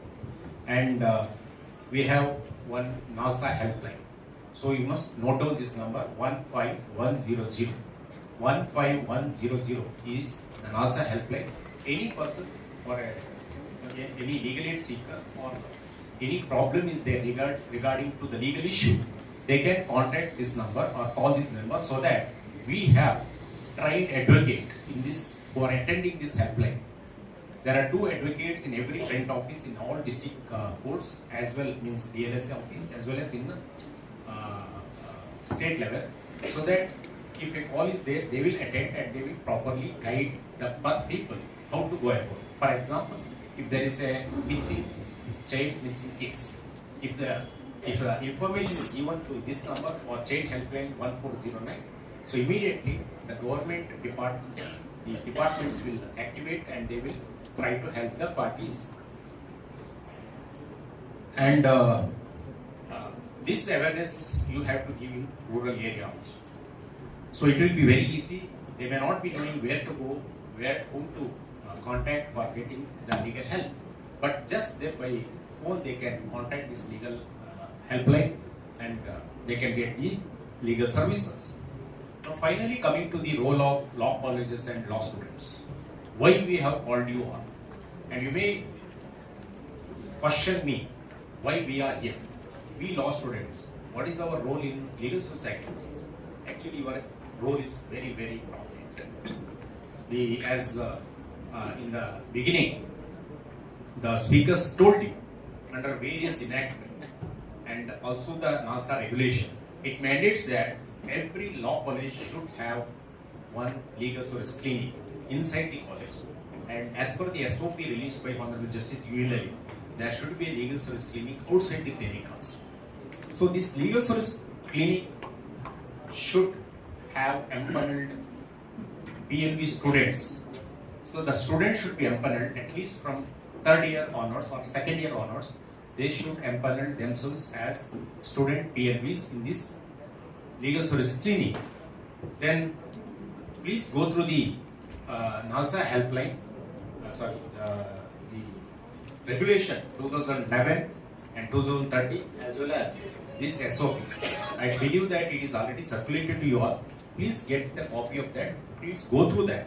So in detail it is mentioned what you have to do in the law college and how the legal service clinic should be established and how the student should enroll and what is their activities. See, I will in a nutshell mention what you have to do. First of all, the law college should adopt 4-5 remote villages. So after adopting these villages, you have to fix a date for legal aid camp. This camp would be as per the camp module. You have to go through that legal service camp module also. That's that module our member secretary will circulate. It is very important. That module says there should be 15 days camp. At least you should have a week camp. And before going there, you have to report to the DLSA, take their assistance. They will call the meeting of all the district officers, administration officers of various departments. Why, I will tell you later. So after that meeting, you have to go, the faculty coordinator of the college and the student leaders who are in the senior students in the legal service clinic. You should go to those villages, the adopted villages, and you can, first of all, you can choose 2-3 villages, and center of that village you have to fix a place for conducting the camp. So a big ground, so that you can accommodate more than 1,000 or 2,000 people. So you have to choose that, and then get the list of each and every house situated in that village. So you have to constitute committees of students of 2, 3 or 4 students, and you should go to each and every house. And we have enclosed a format here, and you have to note down what is the problem. Maybe there is a pending case. You have to note down and tell the people, means the party in that house, that they can settle the case in mediation or local law, and tell them the date also. And secondly, you have to note down what are the issues. So there are 2 issues, one pending cases. The another one is pre-litigation case. Pre-litigation case means a case which has not come to the court, but there is a dispute which may come in future to the court and burden the court pendency. So those pre-litigation cases also, in the recent local on 13/9, we had 3rd national local, and we disposed 1 crore 11 lakhs cases. Out of that, 2,43 cases are pending cases, and remaining are pre-litigation cases. These crores of pre-litigation cases would have come up before the court in future, so that we can settle at the initial stage, and it is a great help to the people. So you have to note down the issues, like maybe there is an issue regarding Aadhaar card, there may be issue like driving license, insurance, widow pension, senior citizen pension, so many government schemes. First of all, you have to understand there are various government schemes. You have to tell the people that on the final day of the camp, these people should come to the camp along with their Aadhaar card, voter ID, and whatever ID card they have. And on the final day, after this survey, after you complete the survey of every house in that village, or 2 villages or 3 villages, on the final day, you should come, you should invite them to the final day. And every day, in the evening, the students can have skit and some legal awareness camps, awareness programs, so as to tell the local people that about maybe Birth and Death Act, or maybe partition suit, whatever maybe, local issues which affect them, which are important laws. So after conveying them about this, on the final day, so there will be help desk, 3-4 help desks, where the students will sit, and they will invite the parties or the villages who are coming up with applications. And you have to provide the applications also. Then there you can take the applications.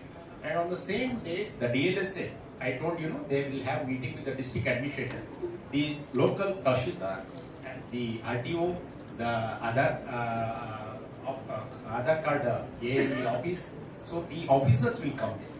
So then and there, they will try to issue the birth certificate, insurance card, and the driving license, etc., etc. If not, it cannot be issued on that day. So then the remaining issued, the remaining cases you have to again list, and then along with the DLSA, with the pre-intimation to DLSA, you have to go to the concerned office, maybe district commissioner, maybe RTO, maybe Tahsildar office, and you have to solve those issues and give it to the parties. So what I mean to say here, the role of students in going to the village, staying there, understanding the situation in the village, interacting with the people, and taking their problems, noting it down, and solving the problem. So this experience, friends, you will not get in college. It is only theoretical knowledge which we get in the college. But this will help you to understand what is the village in India and what are their problems. This will guide you in future. Maybe in litigation field, maybe in corporate field, or as a human being, you will have different perspective. So you will see a different world. In one case in Tumkur, like this camp was conducted by one college, they went to one house wherein they saw a father has chained his own son, 23 years old son, for 8 years in a dark room. So they could hear the noise of that boy. They told the father to open that door. They saw that pathetic condition of the boy. Immediately he was shifted to hospital. A case was filed against father. So it's only because of these students went to the village, they could help that mentally ill person. So people think that mentally ill person is a stigma to the family. Actually, it is not. It's just like a physical injury. It's a mental injury. Immediately we have to give treatment. It can be cured. But once it is aggravated, you can't treat it. So immediately we should go to the rescue of such people. There are so many mentally ill persons who are suffering in silence in so many houses. So when you conduct such camps, please give awareness about this also. Mentally ill is not a big thing. It's just like a physical injury, a cut injury. So it can be cured. So such awareness should be given. It is not a stigma. It is a curable disease which we have to treat the patient immediately. So after doing all these exercises, you have solved, for example, you have visited 500 houses, you identified 300 disputes or issues, and you solved every problems. Then you have to prepare a report. A beautiful report how your journey started and how it completed. And you have to submit it to the district legal authority as well, one copy to state authority. And we will forward it to national legal authority so that they will understand the work of the law students in the remote village of Bijapura, how they have done. Maybe they may congratulate you, maybe they may note your efforts. And I believe that we have 130 law colleges in the state and 10 private universities.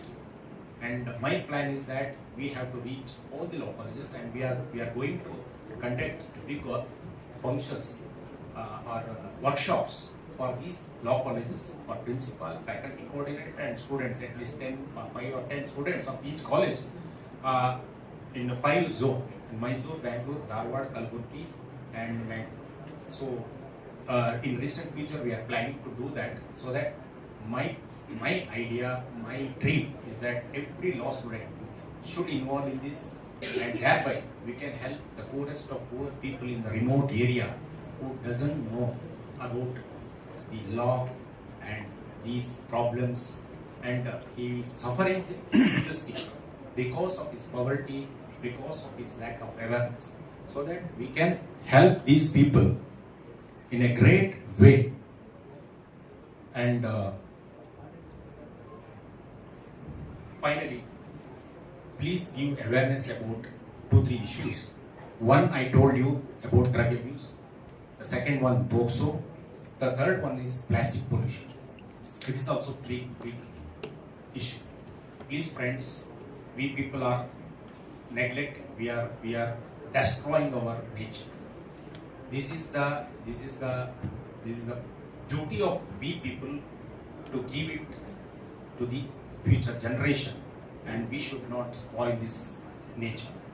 So please give awareness. We should avoid this plastic. We are also going to conduct a big program on that, a statewide campaign on that. And I will give an example. We eat idli in hotel, and we say the very good chutney idli, but you know how it is baked. So they will put a thin plastic paper, and they will bake in the steam. So it is pure poison. We don't know, without knowing that, innocently we eat, and it is the best ground for cancer. So people, as students, as law students, as well as the advocates, we should give awareness, and the food inspectors in the district should write such hotels, and they should prosecute them. So it's my humble request, Food Adulteration Act earlier when I was magistrate about 22 years ago, there were so many complaints filed by the food inspectors. Now I think there is no single case filed by the food inspectors. This is the lethargic approach of some district administration. So the health officers are there, and the district administration officers are there. Please give importance to this. Don't compromise the health of the people. By paying money, we should not take disease, or we should not put to injury because of some bad food. So please give awareness about this also. And I believe you have understood what is your role. So I like to interact with the law students. You are the future generation. Please actively participate, and your principal and faculty are there to guide you, and take it as a challenge. Serving the people, it will give such a pleasure. You will not get anywhere. Serving the people, that to poor and neglected people, that will give the pleasure that will not get anywhere. Even 1 crore rupees given, that is immaterial. So please understand this. That mindset should be there. In future you may be a big lawyer. So I told remember that. Take 2-3 cases in a year of a poorest of poor person and help him. So God will bless you. So with that I will finish. It is already a long lecture. So I congratulate you all the administration, and best of luck. God bless you. ಉಚಿತ ಕಾನೂನು ನೆರವು, ಮಾದಕ ವಸ್ತುಗಳ ವ್ಯಸನ, plastic ವಿಲೇವಾರಿ, ಮಕ್ಕಳ ಕಳ್ಳ ಸಾಗಾಣಿಕೆ, ಹಿರಿಯ ನಾಗರಿಕರ ಸಂರಕ್ಷಣೆ, ನ್ಯಾಷನಲ್ ಲೋಕ್ ಅದಾಲತ್ನ ಗುರಿ, ಉದ್ದೇಶ, ವ್ಯಾಪ್ತಿ ಹಾಗೂ ಕಾನೂನು ಸೇವೆಗಳಲ್ಲಿ ಕಾನೂನು ವಿದ್ಯಾರ್ಥಿಗಳ ಪಾತ್ರವನ್ನು ವಿವರಿಸಿದ ಸಾಹೇಬರಿಗೆ ಧನ್ಯವಾದಗಳು. ಈಗ ಈ ಕಾರ್ಯಕ್ರಮದ ಇನ್ನೋರ್ವ ಮುಖ್ಯ ಅತಿಥಿಗಳಾಗಿರುವ ಶ್ರೀ ಜೈಶಂಕರ್ ಸಾಹೇಬರು ಗೌರವಾನ್ವಿತ ಜಿಲ್ಲಾ ನ್ಯಾಯಾಧೀಶರು ಮತ್ತು ಅಧ್ಯಕ್ಷರು, ಕಾಯಂ ಜನತಾ ನ್ಯಾಯಾಲಯ ಮಂಗಳೂರು. ಇವರು ಈ ಕಾರ್ಯಕ್ರಮದ ಉದ್ದೇಶಿಸಿ ತಮ್ಮ ನುಡಿಗಳನ್ನು ಆಡಬೇಕಾಗಿ ವಿನಂತಿಸಿಕೊಳ್ಳುತ್ತಿದ್ದೇನೆ.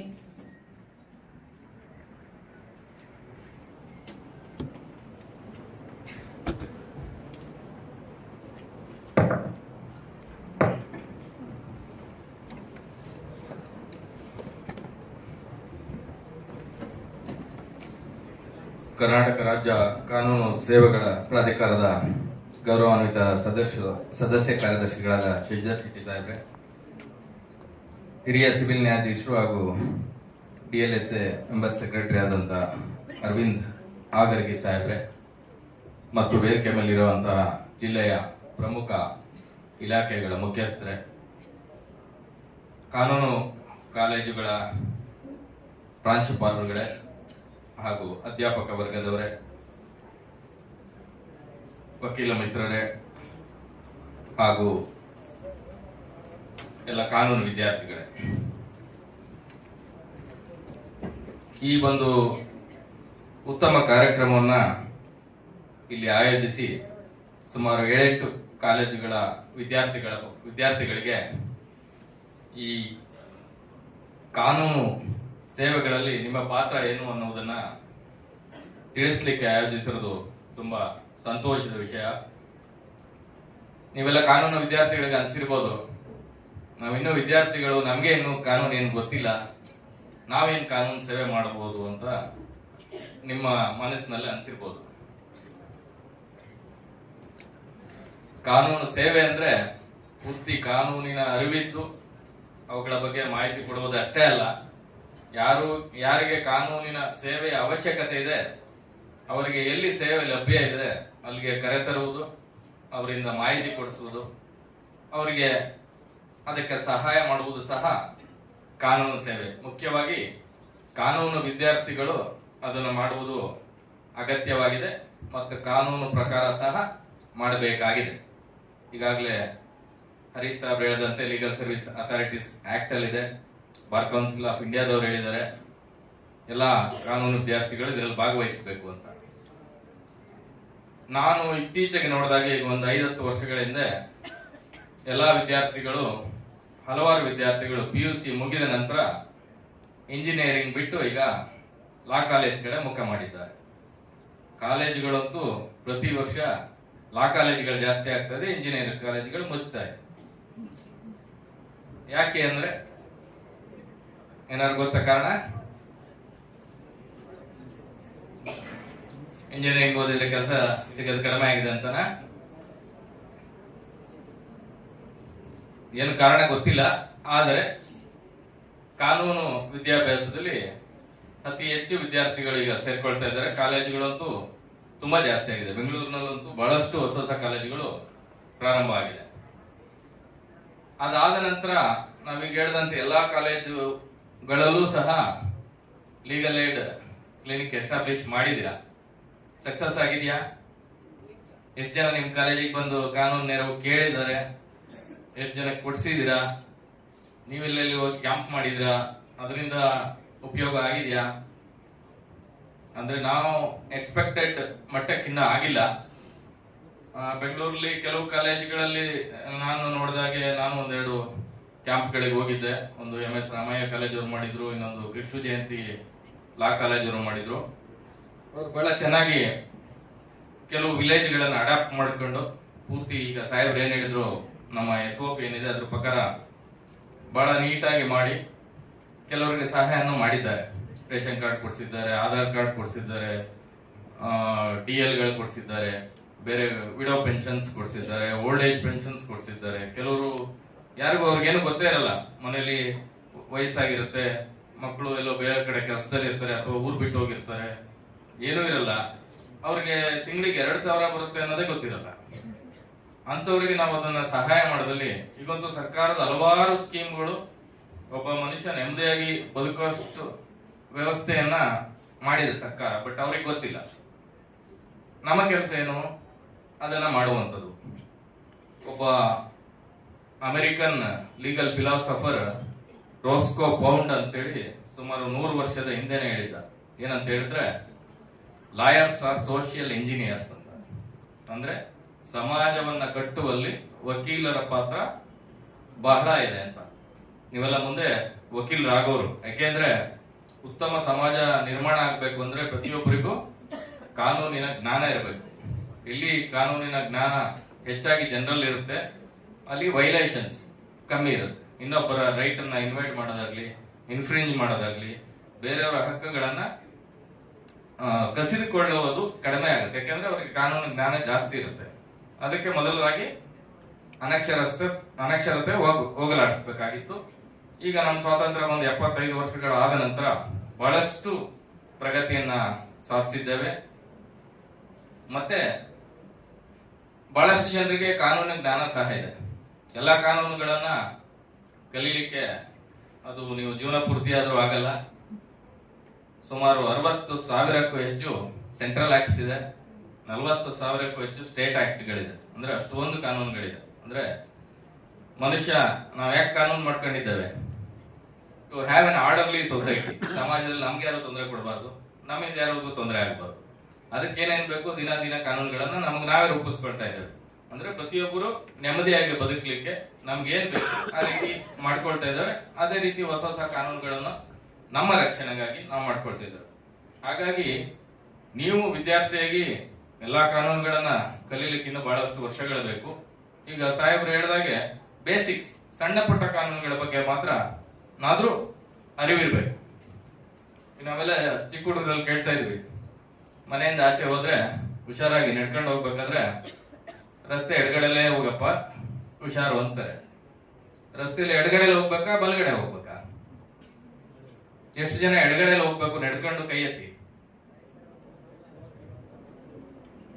ಎಷ್ಟು ಜನ ಬಲಗಡೆ ಹೋಗ್ಬೇಕು ಅಂತೀರ ಕೈ ಎತ್ತಿ? 3 ಜನಕ್ಕೆ ಗೊತ್ತಾ ಯಾವ ಕಡೆ ಹೋಗ್ಬೇಕಂತ? ಯಾರಿಗೆ ಗೊತ್ತಿಲ್ಲ ನೋಡಿ. ಇದು ಸಿಂಪಲ್ ಕಾನೂನು. ಇದು ಅದಕ್ಕೆ ಮೋಟರ್ ವೆಹಿಕಲ್ಸ್ ಡಿಪಾರ್ಟ್ಮೆಂಟ್ ರೆಗ್ಯುಲೇಷನ್ ಇದೆ. ಅಷ್ಟು ನಮ್ಗೆ ಯೋಚನೆ ಮಾಡಿದಾಗ ಈಗ ನಿಮ್ಗೆಲ್ಲ ಕನ್ಫ್ಯೂಷನ್, ಎಡಗಡೆ ಹೋಗ್ಬೇಕಾ ಬಲಗಡೆ ಹೋಗ್ಬೇಕಾ ನಡ್ಕೊಂಡು ಹೋಗ್ಬೇಕಾದ್ರೆ? ಆಕ್ಚುಲಿ ಫುಟ್ಪಾತ್ ಅಲ್ಲಿ ಹೋಗ್ಬೇಕು, ರಸ್ತೆ ಮೇಲೆ ಹೋಗ್ಲೇಬಾರದು ಅಲ್ವಾ? ಫುಟ್ಪಾತ್ ಇಲ್ಲ ಅಂದ್ರೆ ರಸ್ತೆ ಬಲಬದಿಲಿ ಹೋಗ್ಬೇಕು. ಯಾಕೆಂದ್ರೆ ಎದುರುಗಡೆ ಬರುವಂತ ವೆಹಿಕಲ್ಗಳು ನಮ್ಗೆ ಕಾಣಬೇಕು. ಎಡಗಡೆ ಹೋದ್ರೆ ಏನಾಗುತ್ತೆ, ಹಿಂದ್ಗಡೆಯಿಂದ ಬರುತ್ತೆ, ಗೊತ್ತಾಗದೆ ಇರ್ಬೋದು. ಸಾಹೇಬ್ ಹೇಳಿದಂಗೆ ಇದು ಯಾಕೆ ಬೇಕು ಅಂದ್ರೆ ಮೋಟರ್ ವೆಹಿಕಲ್ಸ್ ಆಕ್ಟ್ ಅಲ್ಲಿ ಇನ್ಶೂರೆನ್ಸ್ ಇದ್ರೂ ಕಾಂಪನ್ಸೇಷನ್ ಕೇಳುವಾಗ ನಡ್ಕೊಂಡು ಹೋಗುವಂತ ತಪ್ಪಿದ್ರೆ ಅವನದು ಕಾಂಟ್ರಿಬ್ಯೂಟರಿ ನೆಗ್ಲಿಜೆನ್ಸ್ ಅಂತೇಳಿ ಪರಿಹಾರದಲ್ಲಿ ಸಮ್ ಪರ್ಸೆಂಟೇಜ್ ಕಳಿತೀವಿ, ಕೆಲವು ಸಲ 50% ಸಹ ಕಳೆದಿದ್ದಿದೆ. ಯಾಕೆಂದ್ರೆ ರಸ್ತೆಯಲ್ಲಿ ಸಡನ್ ಆಗಿ ಓಡೋದ್ರೆ ವೆಹಿಕಲ್ ಅವ್ರದ್ದೇನು ತಪ್ಪಿರುತ್ತೆ, ಅವನದು ಆ ಕಾಂಟ್ರಿಬ್ಯೂಷನ್ ಇರುತ್ತೆ ಆಕ್ಸಿಡೆಂಟ್ಗೆ. ಹಾಗಾಗಿ ಇದು ಅಂದ್ರೆ ಒಂದು ಸಣ್ಣ ಉದಾಹರಣೆ ಕೊಟ್ಟೆ. ಈ ರೀತಿಯ ಹಲವಾರು ಕಾನೂನುಗಳು, ಈಗ ಸಾಹೇಬ್ ಹೇಳಿದಂಗೆ ಪೋಕ್ಸೋ ಆಕ್ಟ್, ನಾವು ಅದನ್ನು 2012 ಜಾರಿಗೆ ಬಂತು. ಡೆಲ್ಲಿ ರೇಪ್ ಕೇಸ್ ಆದ್ಮೇಲೆ ಅದ್ರ ಬಗ್ಗೆ ಬಹಳಷ್ಟು ಚರ್ಚೆಗಳಾಯ್ತು. ಆ ನಂತರ ಈ ಹೆಣ್ಣು ಮಕ್ಕಳಿಗೆ ಸಂಬಂಧಪಟ್ಟ ಅವರ ಮೇಲೆ ಆಗುವಂತಹ ದೌರ್ಜನ್ಯಗಳ ಬಗ್ಗೆ ಶಿಕ್ಷೆಗಳನ್ನೆಲ್ಲ ಜಾಸ್ತಿ ಆಯ್ತು. ಈ ಪೋಕ್ಸೋ ಆಕ್ಟ್ ಬಂದ ನಂತರ ಆ ಒಂದು ಅಪರಾಧ ಹಲವಾರು ವರ್ಷಗಳಿಂದ ನಡೀತಾನೆ ಇದ್ರು ರಿಪೋರ್ಟ್ ಆಗ್ತಿರ್ಲಿಲ್ಲ, ಯಾರಿಗೂ ಗೊತ್ತಿರ್ಲಿಲ್ಲ. ಎಸ್ಪೆಷಲಿ ಈ ಹೈಸ್ಕೂಲು, ಕಾಲೇಜು, PUC ಓದೋ ಮಕ್ಕಳು, ಏನು ನಾವು ಅಡೋಲಸೆಂಟ್ ಏಜ್ ಅಂತ ಕರಿತೀವಿ, ಈ ಒಂದು ಒಬ್ರನ್ನೊಬ್ರು ಪ್ರೀತಿಸೋದು. ಹುಡುಗ 21 ವರ್ಷ ಆಗಿರ್ಬೋದು, 25 ವರ್ಷ ಆಗಿರ್ಬೋದು, ಹುಡುಗಿ 18 ವರ್ಷದ ಒಳಗೆ ಇದ್ದಾಗ ಓಡಿ ಹೋಗಿ ಮದುವೆ ಆಗೋದು. ಅವಾಗೆಲ್ಲ ಯಾರಿಗೂ ಗೊತ್ತಾಗ್ತಿರ್ಲಿಲ್ಲ, ಕೇಸ್ ರಿಜಿಸ್ಟರ್ ಆಗ್ತಿರ್ಲಿಲ್ಲ. ಕೆಲವು ಕಡೆ ಮಕ್ಕಳನ್ನೇ ಅಂದ್ರೆ 18 ವರ್ಷದ ಒಳಗಿನ ಮಗುವನ್ನೇ ಎರಡೂ ಕುಟುಂಬದವರು ಒಪ್ಪಿ ಮದುವೆ ಮಾಡಿರೋ ಉದಾಹರಣೆನೂ ಇದೆ. ಚೈಲ್ಡ್ ಮ್ಯಾರೇಜ್, ಅದಕ್ಕೆ ಚೈಲ್ಡ್ ಮ್ಯಾರೇಜ್ ರಿಸ್ಟ್ರೆಂಟ್ ಆಕ್ಟ್ ಇದ್ರು ಅಷ್ಟು ಯಾರು ಗಮನ ಕೊಡ್ತಿರ್ಲಿಲ್ಲ. ಮೊದಲು ಏನು ಅದ್ರ ಬಗ್ಗೆ ಕ್ರಮನೂ ಆಗ್ತಿರ್ಲಿಲ್ಲ, ಹಾಗಾಗಿ ಕೇಸ್ಗಳ ರಿಪೋರ್ಟಿಂಗು ಕಡಿಮೆ ಇತ್ತು. ಆದ್ರೆ ಈ ಪೋಕ್ಸೋ ಆಕ್ಟ್ ಅಲ್ಲಿ ಏನ್ ಮಾಡಿದ್ರು, ಯಾರಿಗಾದ್ರೂ ಆ ಒಂದು ಅಪರಾಧ ಘಟಿಸಿದೆ ಅಂತ ಕಂಡು ಬಂದು ರಿಪೋರ್ಟ್ ಮಾಡದೇ ಇದ್ರೆ ಅದರಲ್ಲಿ ಸೆಕ್ಷನ್ 21 ಪ್ರಕಾರ ಅವರಿಗೂ ಶಿಕ್ಷೆ ಇದೆ. ಎಸ್ಪೆಷಲಿ ಸ್ಕೂಲು, ಕಾಲೇಜ್, ಇನ್ಸ್ಟಿಟ್ಯೂಷನ್ಸ್, ಯಾವುದೋ ಒಂದು ಹೆಣ್ಮಗು ಬರ್ಲಿಲ್ಲ ಒಂದು 3-4 ತಿಂಗಳಿಂದ, ಎಂಕ್ವೈರಿ ಮಾಡಿ ಆ ಮಗು ಚೈಲ್ಡ್ ಮ್ಯಾರೇಜ್ ಮಾಡಿದ್ದಾರೆ, ಆದ್ರಿಂದ ಬೇರೆ ಊರಿಗೆ ಹೋಗಿದೆ, ಕ್ಲಾಸಿಗೆ ಬರ್ತಾ ಇಲ್ಲ ಅಂತೇಳಿ ಗೊತ್ತಿದ್ದು ಏನಾದ್ರು ಪ್ರಾಂಶುಪಾಲರು ಇವರು ರಿಪೋರ್ಟ್ ಮಾಡ್ಲಿಲ್ಲ ಅಂದ್ರೆ ಅವ್ರಿಗೂ 1 ವರ್ಷದವರೆಗೆ ಶಿಕ್ಷೆ ಇದೆ. ಈಗ ರಿಪೋರ್ಟಿಂಗ್ ಕಂಪಲ್ಸರಿ ಆಯ್ತು. ಇದೇನಾಯ್ತು, ವೈದ್ಯರಿಗೂ ಸಹ ಇದು ಗೊತ್ತಿರ್ಲಿಲ್ಲ, ಅವರು ಯಾರು ರಿಪೋರ್ಟ್ ಮಾಡ್ತಿರ್ಲಿಲ್ಲ. ಯಾವ್ದಾದ್ರು ಮಗು ಚೈಲ್ಡ್ ಮ್ಯಾರೇಜ್ ಆಗಿ ಪ್ರೆಗ್ನೆಂಟ್ ಆಗಿ ಅಡ್ಮಿಟ್ ಆದ್ರೆ ಇವ್ರ ಏಜ್ ಕೇಳಿದಾಗ 18 ಅಂತ ಬರ್ದಿದ್ರು ಕೇಸ್ ಶೀಟ್ ಅಲ್ಲಿ. ಡೆಲಿವರಿನೂ ಮಾಡಿಸಿ ಕಳಿಸಿದ್ದಾರೆ, ಕೇಸ್ ರಿಪೋರ್ಟ್ ಆಗಿಲ್ಲ. ಅದೆಲ್ಲ ಗಮನಕ್ಕೆ ಬಂದು ಅವರ ಮೇಲೆಗಳೆಲ್ಲ ಕ್ರಮಗಳಾಗಿ ವೈದ್ಯರ ಮೇಲೆ ಈಗೆಲ್ಲ ಕಂಪಲ್ಸರಿ ರಿಪೋರ್ಟಿಂಗ್ ಆಗ್ತಾ ಇದೆ. ಅಂದ್ರೆ ಈಗ ಎಲ್ಲಿ ತಪ್ಪಿಸ್ಕೊಂಡ್ರು ಡೆಲಿವರಿಗೆ ಆಸ್ಪತ್ರೆಗೆ ಬಂದಾಗ ಅವರು ಅಲ್ಲಿ ಸಿಗಾಕೊಳ್ತಾರೆ. ನಾವು ಹಲವಾರು ಕೇಸ್ಗಳನ್ನ ನೋಡಿದ್ದೇವೆ. ಡೆಲಿವರಿ ಆಗುತ್ತೆ, ಕೇಸ್ ರಿಜಿಸ್ಟರ್ ಆದ್ರೆ ಸಾಹೇಬ್ ಹೇಳಿದಾಗ ಅಷ್ಟು ಸುಲಭವಾಗಿ ಪೋಕ್ಸೋ ಕೇಸಲ್ಲಿ ಬೇಲ್ ಸಿಗಲ್ಲ, ಹುಡುಗ ಜೈಲಿಗೆ ಹೋಗ್ತಾನೆ. ಅಂದ್ರೆ ಬರೀ ಕೇವಲ ಅಜ್ಞಾನದ ಕಾರಣ ಒಬ್ಬ ಕ್ರಿಮಿನಲ್ ಅಪರಾಧಿಯಾಗಿ ಜೈಲು ಸೇರ್ಕೊಳ್ತಾನೆ. ಇನ್ನು ಎಲೋಪಿನ್ ಕೇಸ್ ಅಂತ ಸಾಹೇಬ್ ಹೇಳಿದ್ರು, ಓಡಿ ಹೋಗೋರು, ಎರಡೂ ಕಡೆ ಮನೆ ಬಿಟ್ಟು ಓಡಿ ಹೋದಾಗ ಹುಡುಗಿನೂ ಮನೆಗೆ ಹೇಳಿರಲ್ಲ, ಹುಡುಗನೂ ಮನೇಲಿ ಹೇಳಿರಲ್ಲ. ಆಮೇಲೆ ಕಂಪ್ಲೇಂಟ್ ಆಗುತ್ತೆ, ಹುಡುಗಿಗೆ 18 ವರ್ಷ ತುಂಬಿರಲ್ಲ, ಪೋಕ್ಸೋ ಕೇಸ್ ರಿಜಿಸ್ಟರ್ ಆಗುತ್ತೆ ಲೈಂಗಿಕ ಅಪರಾಧಕ್ಕಾಗಿ. ಹುಡುಗಿ ಪ್ರೆಗ್ನೆಂಟ್ ಆಗಿರ್ತಾಳೆ, ಬಂದ್ರೆ ಹುಡುಗಿ ಮನೇಲಿ ಸೇರಿಸಲ್ಲ, ಹುಡುಗನ ಜೈಲಿಗೆ ಕಳಿಸ್ತಾರೆ. ಅವನು ಜೈಲಲ್ಲಿ ಇರ್ತಾನೆ, ಹುಡುಗಿಗೆ ಯಾರು ಇಲ್ಲ. ಕೊನೆಗೆ ನಾವು ನಮ್ಮ ಈ ಜೂನಿಯರ್ ಜಸ್ಟಿಸ್ ಬೋರ್ಡ್ ಅಲ್ಲಿ ನಾವು ಗರ್ಲ್ಸ್ ಹೋಮ್ ಇದೆ, ಅಲ್ಲಿ ಬಿಡ್ತೀವಿ. ಅಂದ್ರೆ ಬಹಳಷ್ಟು ಅವರು ಜೀವನನೇ ಹಾಳಾಗಿ ಹೋಗ್ಬಿಡುತ್ತೆ. ಅಂದ್ರೆ ಸಣ್ಣ ವಯಸ್ಸಿನ ಹೆಣ್ಣುಮಕ್ಕಳು, ಅವ್ರಿಗೇನು ಗೊತ್ತಿರಲ್ಲ ಪ್ರಪಂಚದ ಬಗ್ಗೆ. ಈ ರೀತಿ ಕಾನೂನುಗಳ ಬಗ್ಗೆ ಅರಿವು ಇಲ್ಲದೆ ಇದ್ರೆ ಈ ರೀತಿಯ ಸಮಸ್ಯೆಗಳು ಬಹಳಷ್ಟು ಆಗ್ತಾ ಇದೆ. ಹಾಗಾಗಿ ನೀವು ವಿದ್ಯಾರ್ಥಿಗಳಾಗಿ ನೀವೇನ್ ಮಾಡ್ಬೋದು ಅಂದ್ರೆ ಈ ಚೈಲ್ಡ್ ಮ್ಯಾರೇಜ್ ಬಗ್ಗೆ, ಈಗ ನಮ್ಮ ಸಿಟಿಲಿರೋರಿಗೆ ಗೊತ್ತಿರುತ್ತೆ, 18 ವರ್ಷ ತುಂಬಿರ್ಬೇಕು, ಹುಡುಗಂಗೆ 21 ವರ್ಷ ತುಂಬಿರ್ಬೇಕು. ಹಳ್ಳಿಗಳಲ್ಲಿ ಇನ್ನೂ ಅದ್ರ ಬಗ್ಗೆ ಅರಿವಿಲ್ಲ. ಹೇಳಿದ್ನಲ್ಲ, ಎರಡೂ ಕುಟುಂಬದವ್ರು ಒಪ್ಪಿಯೇ ಮಾಡಿದ್ದಾರೆ. ಅವ್ರಿಗೇನು ಬೇಗ ಮದುವೆ ಮಾಡಿ ನಾವು ಜವಾಬ್ದಾರಿ ಕಳ್ಕೋಬೇಕು ಹೆಣ್ಮಕ್ಳಿಗೆ ಅಂತ ಇರ್ತಾರೆ. ಕೆಲವರಿಗೆ 3-4 ಮಕ್ಳು ಇರ್ತಾರೆ, ಎಲ್ಲರನ್ನು ಮದುವೆ ಮಾಡ್ಬೇಕು ಅಂತೇಳಿ ಬೇಗ ಮದುವೆ ಮಾಡೋ ಅಂಥದ್ದು. ಇಲ್ಲ ಹತ್ತಿರದ ಸಂಬಂಧದಲ್ಲಿ ಸೋದರ ಮಾವನ ಮಗ, ಸೋದರತ ಮಗ, ಅವರಿಗೆ ಮತ್ತೆ ಚಿಕ್ಕ ಹುಡುಗ ಇದ್ದಾಗಲೇ ಇವ್ರಿಗೆ ಕೊಟ್ಟು ಮದುವೆ ಮಾಡೋಣ, ಆ ತರದ ಸಂಗತಿಗಳು ಬಹಳಷ್ಟಿದೆ. ನಾವಂತೂ ತುಂಬಾ ನೋಡಿದೀವಿ. ಚೈಲ್ಡ್ ಮ್ಯಾರೇಜ್ ನಾವು ಇನ್ನೂ ಕಂಟ್ರೋಲ್ ಮಾಡೋಕ್ಕಾಗಲಿ, ಇಷ್ಟು ಒಂದು ನಮ್ಗೆ ಎಜುಕೇಶನ್ ಇದ್ದು ಎಲ್ಲರಿಗೂ ಗೊತ್ತಿದ್ದು. ನೀವು ಇವುಗಳ ಬಗ್ಗೆ ಹಳ್ಳಿಯ ಜನರಿಗೆ ಮಾಹಿತಿಗಳನ್ನ ತಿಳಿಸ್ಬೇಕು, ಅದರ ದುಷ್ಪರಿಣಾಮಗಳ ಬಗ್ಗೆ ಹೇಳಬೇಕು. ಮತ್ತೆ ಅದೇ ಡ್ರಗ್ ಅಬ್ಯೂಸ್ ತುಂಬಾ ಇದೆ ಕಾಲೇಜುಗಳಲ್ಲಿ, ಎಸ್ಪೆಷಲಿ ಬೆಂಗಳೂರು, ಮಂಗಳೂರು ದೊಡ್ಡ ಕಾಲೇಜುಗಳಲ್ಲೇ ಪ್ರತಿಷ್ಠಿತ ಕುಟುಂಬದ ಮಕ್ಕಳೇ ಇದರಲ್ಲಿ ಇನ್ವಾಲ್ವ್ ಆಗಿದ್ದಾರೆ. ಅವ್ರಿಗೂ ಅಷ್ಟೇ ನಾಲೆಡ್ಜ್ ಇರಲ್ಲ, ಕೇವಲ ಖುಷಿಗಾಗಿ ಅಥವಾ ಮನೋರಂಜನೆಗಾಗಿ ಶುರುವಾಗಿದ್ದು ಇಡೀ ಜೀವನವನ್ನೇ ಹಾಳು ಮಾಡಿಬಿಡುತ್ತೆ. ಹಾಗಾಗಿ ಈ ಒಂದು ಪೋಕ್ಸೋ. ಎರಡನೇದು ಸಾಹೇಬ್ ಹೇಳಿದಂಗೆ ವಿಕ್ಟಿಮ್ ಕಾಂಪನ್ಸೇಷನ್. ಇದು ಯಾರು ಗೊತ್ತೇ ಇಲ್ಲ ಆಕ್ಚುಲಿ, ತುಂಬಾ ಜನಕ್ಕೆ ಅರಿವಿಲ್ಲ. ಅಂದ್ರೆ ಯಾರು ತೊಂದರೆಗೆ ಒಳಗಾಗ್ತಾರೆ ಅವ್ರಿಗೆ ಉಚಿತವಾಗಿ ಸರ್ಕಾರ ದುಡ್ಡು ಕೊಡುತ್ತೆ. ಆರೋಪಿ ಮೇಲೂ ನಾವು ಹಾಕ್ಬೋದು, ಅವ್ನು ಜೈಲಲ್ಲಿ ಇದ್ದವನೇನು ಕೊಡ್ಲಿಕ್ಕಿಲ್ಲ, ಅವನಿಂದ ವಸೂಲಿ ಮಾಡೋದು ಕಷ್ಟ, ಆಸ್ತಿ ಇರಲ್ಲ. ನಾನು ಶಿವಮೊಗ್ಗದಲ್ಲಿದ್ದಾಗ ಒಂದು ಕೇಸಲ್ಲಿ ನಾವು ಅಕ್ಕಪಕ್ಕದ ಮನೆಗಳವರಿಗೆ ಒಂದು ಜಮೀನು ವ್ಯಾಜ್ಯ ಶುರುವಾಗಿ ತಂದೆ, ಇಬ್ರು ಮಕ್ಕಳು, ಪಕ್ಕದ ಮನೆಯವರು 3 ಜನರನ್ನ ಮರ್ಡರ್ ಮಾಡ್ಬಿಟ್ರು. ಅಂದ್ರೆ 3 ಹೆಣ್ಮಕ್ಳು ಮಾತ್ರ ಉಳ್ಕೊಂಡ್ರು. ಅತ್ತೆ, ಇಬ್ರು ಸೊಸೆದಿರು, ಪೂರ್ತಿ 3 ಜನ ಮರ್ಡರ್ ಮಾಡ್ಬಿಟ್ರು ಗಂಡಸರನ್ನ. ಎಲ್ಲಿ ಹೋಗ್ಬೇಕು ಅವರು? ಯಾರು ಇಲ್ಲ, ಮನೇಲಿದ್ದ ಗಂಡಸರೇ 3 ಜನ ಮರ್ಡರ್ ಆಗ್ಬೋದು. ಆ ಕೇಸಲ್ಲಿ ನಾವು ಆವಾಗ 3 ಲಕ್ಷ ಕೊಟ್ಟು 9 ಲಕ್ಷ ಒಂದೇ ಕುಟುಂಬಕ್ಕೆ, ಒಂದು 2014-15 ಇರ್ಬೋದು, ಈಗ ಜಾಸ್ತಿ ಆಗಿದೆ, 7 ಲಕ್ಷದವರೆಗೂ ಒಬ್ರಿಗೆ ಕೊಡ್ಬೋದು. ಅಂದ್ರೆ ಒಂದೇ ಕುಟುಂಬದಲ್ಲಿ ನಾವು 9 ಲಕ್ಷ ಕೊಟ್ಟಾಗ ಅವ್ರಿಗೆ ಎಷ್ಟು ರಕ್ಷಣೆ ಸಿಗುತ್ತೆ, ಮುಂದೆ ಅವ್ರ ಮಕ್ಕಳಿಗೆ ಓದಿಸ್ಲಿಕ್ಕೆ ಏನಕ್ಕಾದ್ರೂ ಒಂದು ಸಹಾಯ ಆಗುತ್ತೆ. ಅದೇ ರೀತಿ ನಾವು ವರ್ಷಕ್ಕೆ 10 ರಿಂದ 20 ಕೋಟಿ ನಮ್ಮ ಕಾನೂನು ಸೇವಾ ಪ್ರಾಧಿಕಾರದಿಂದ ಈ ಒಂದು ವಿಕ್ಟಿಮ್ ಕಾಂಪನ್ಸೇಷನ್ ಕೊಡ್ತಾ ಇದ್ದೇವೆ. ಅಂದ್ರೆ ಎಷ್ಟೋ ಜನಕ್ಕೆ ಗೊತ್ತೇ ಇರಲ್ಲ ವಿಕ್ಟಿಮ್ ಕಾಂಪನ್ಸೇಷನ್ ಇದೆ ಅಂದ್ರೆ. ಅದಕ್ಕೆ ಯಾಕೆಂದ್ರೆ ಅದಕ್ಕೆ ಅರ್ಜಿ ಸಲ್ಲಿಸಬೇಕು, ಪಬ್ಲಿಕ್ ಪ್ರಾಸಿಕ್ಯೂಟರ್ ಹೇಳಬೇಕು, ಕೋರ್ಟ್ ಅಲ್ಲಿ DLS ಎಲ್ಲ ಆದೇಶ ಹಾಕ್ಬೇಕು. ಈಗ ನ್ಯಾಯಾಲಯಕ್ಕೆಲ್ಲ ಹೇಳಿ ಡೈರೆಕ್ಷನ್ ಕೊಟ್ಟು ಹೈಕೋರ್ಟ್ ಇಂದ ಎಲ್ಲ ಕಂಪಲ್ಸರಿ ಮಾಡ್ತಿದ್ದಾರೆ.